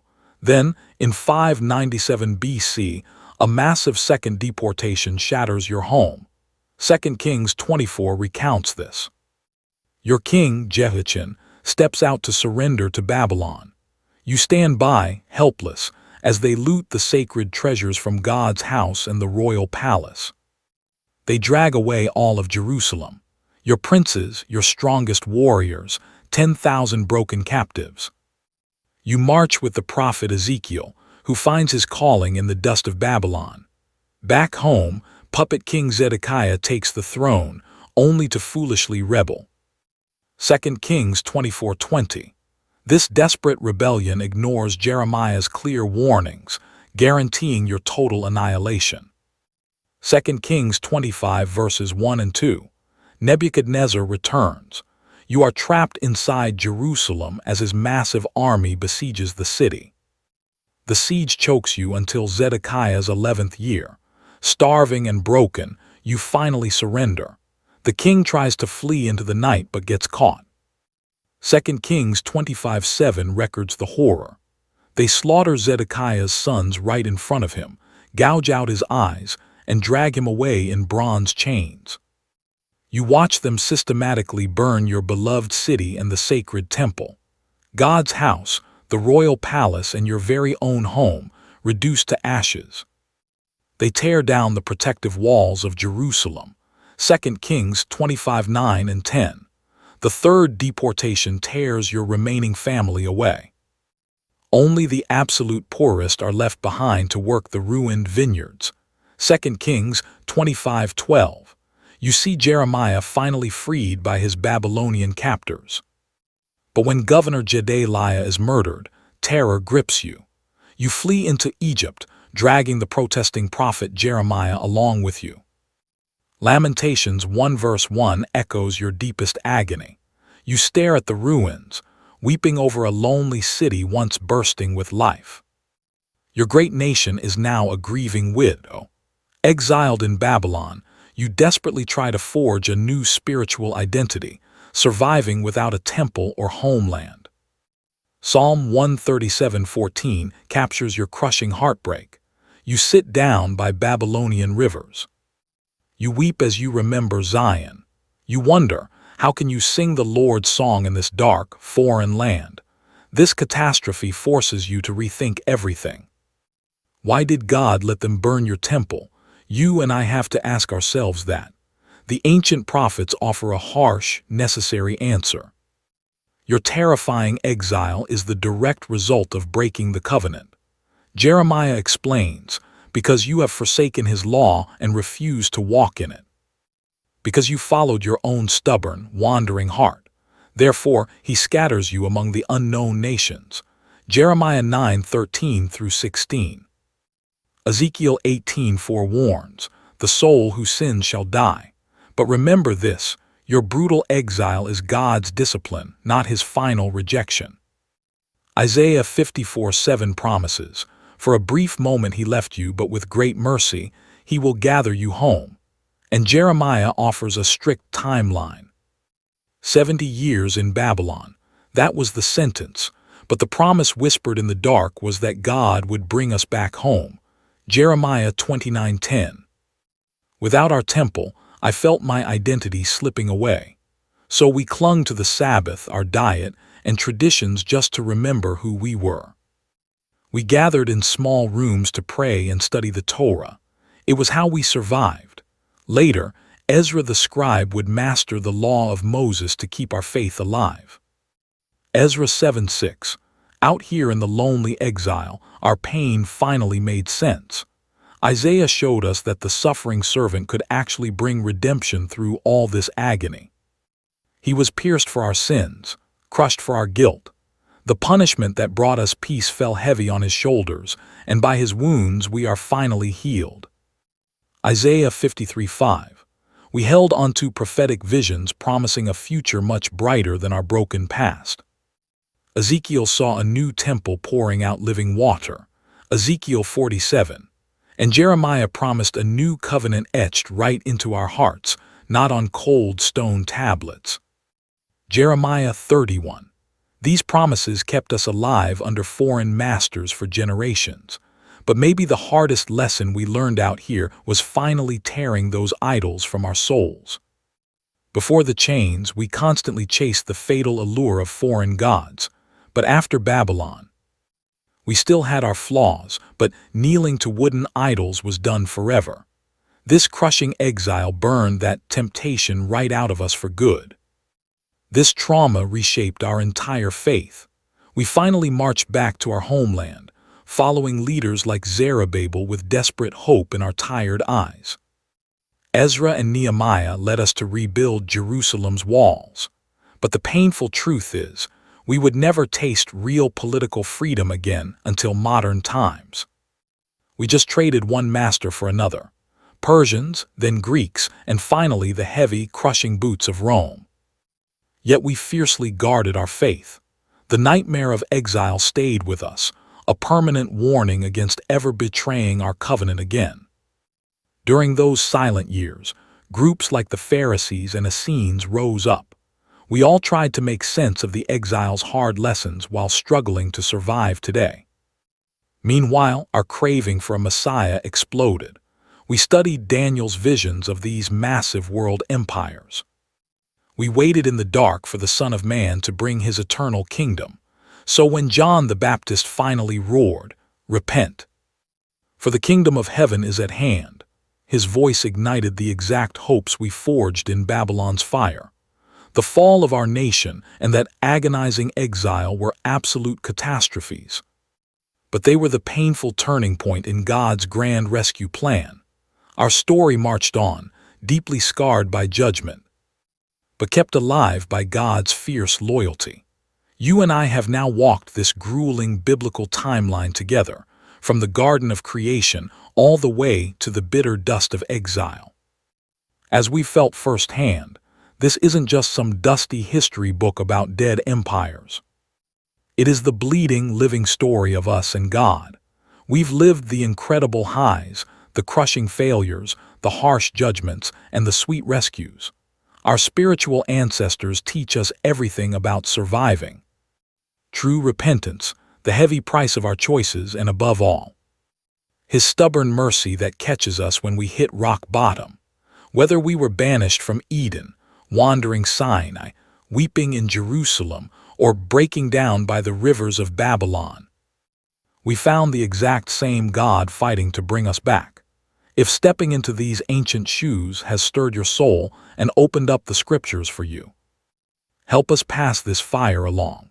Subscribe to the channel so you and I can keep exploring the biblical stories that anchor our faith today. Share this journey with your family, friends, and across your social media. This powerful ancient truth desperately needs to be heard in our chaotic modern world. Just like we guarded our sacred scrolls in the dark Babylonian exile, you and I are called to protect and pass down this living spiritual legacy. By hitting subscribe and share, You lock arms with a chain of weary but faithful believers spanning centuries. Until we meet again, may this fierce biblical wisdom light up your darkest roads and guard your soul out there.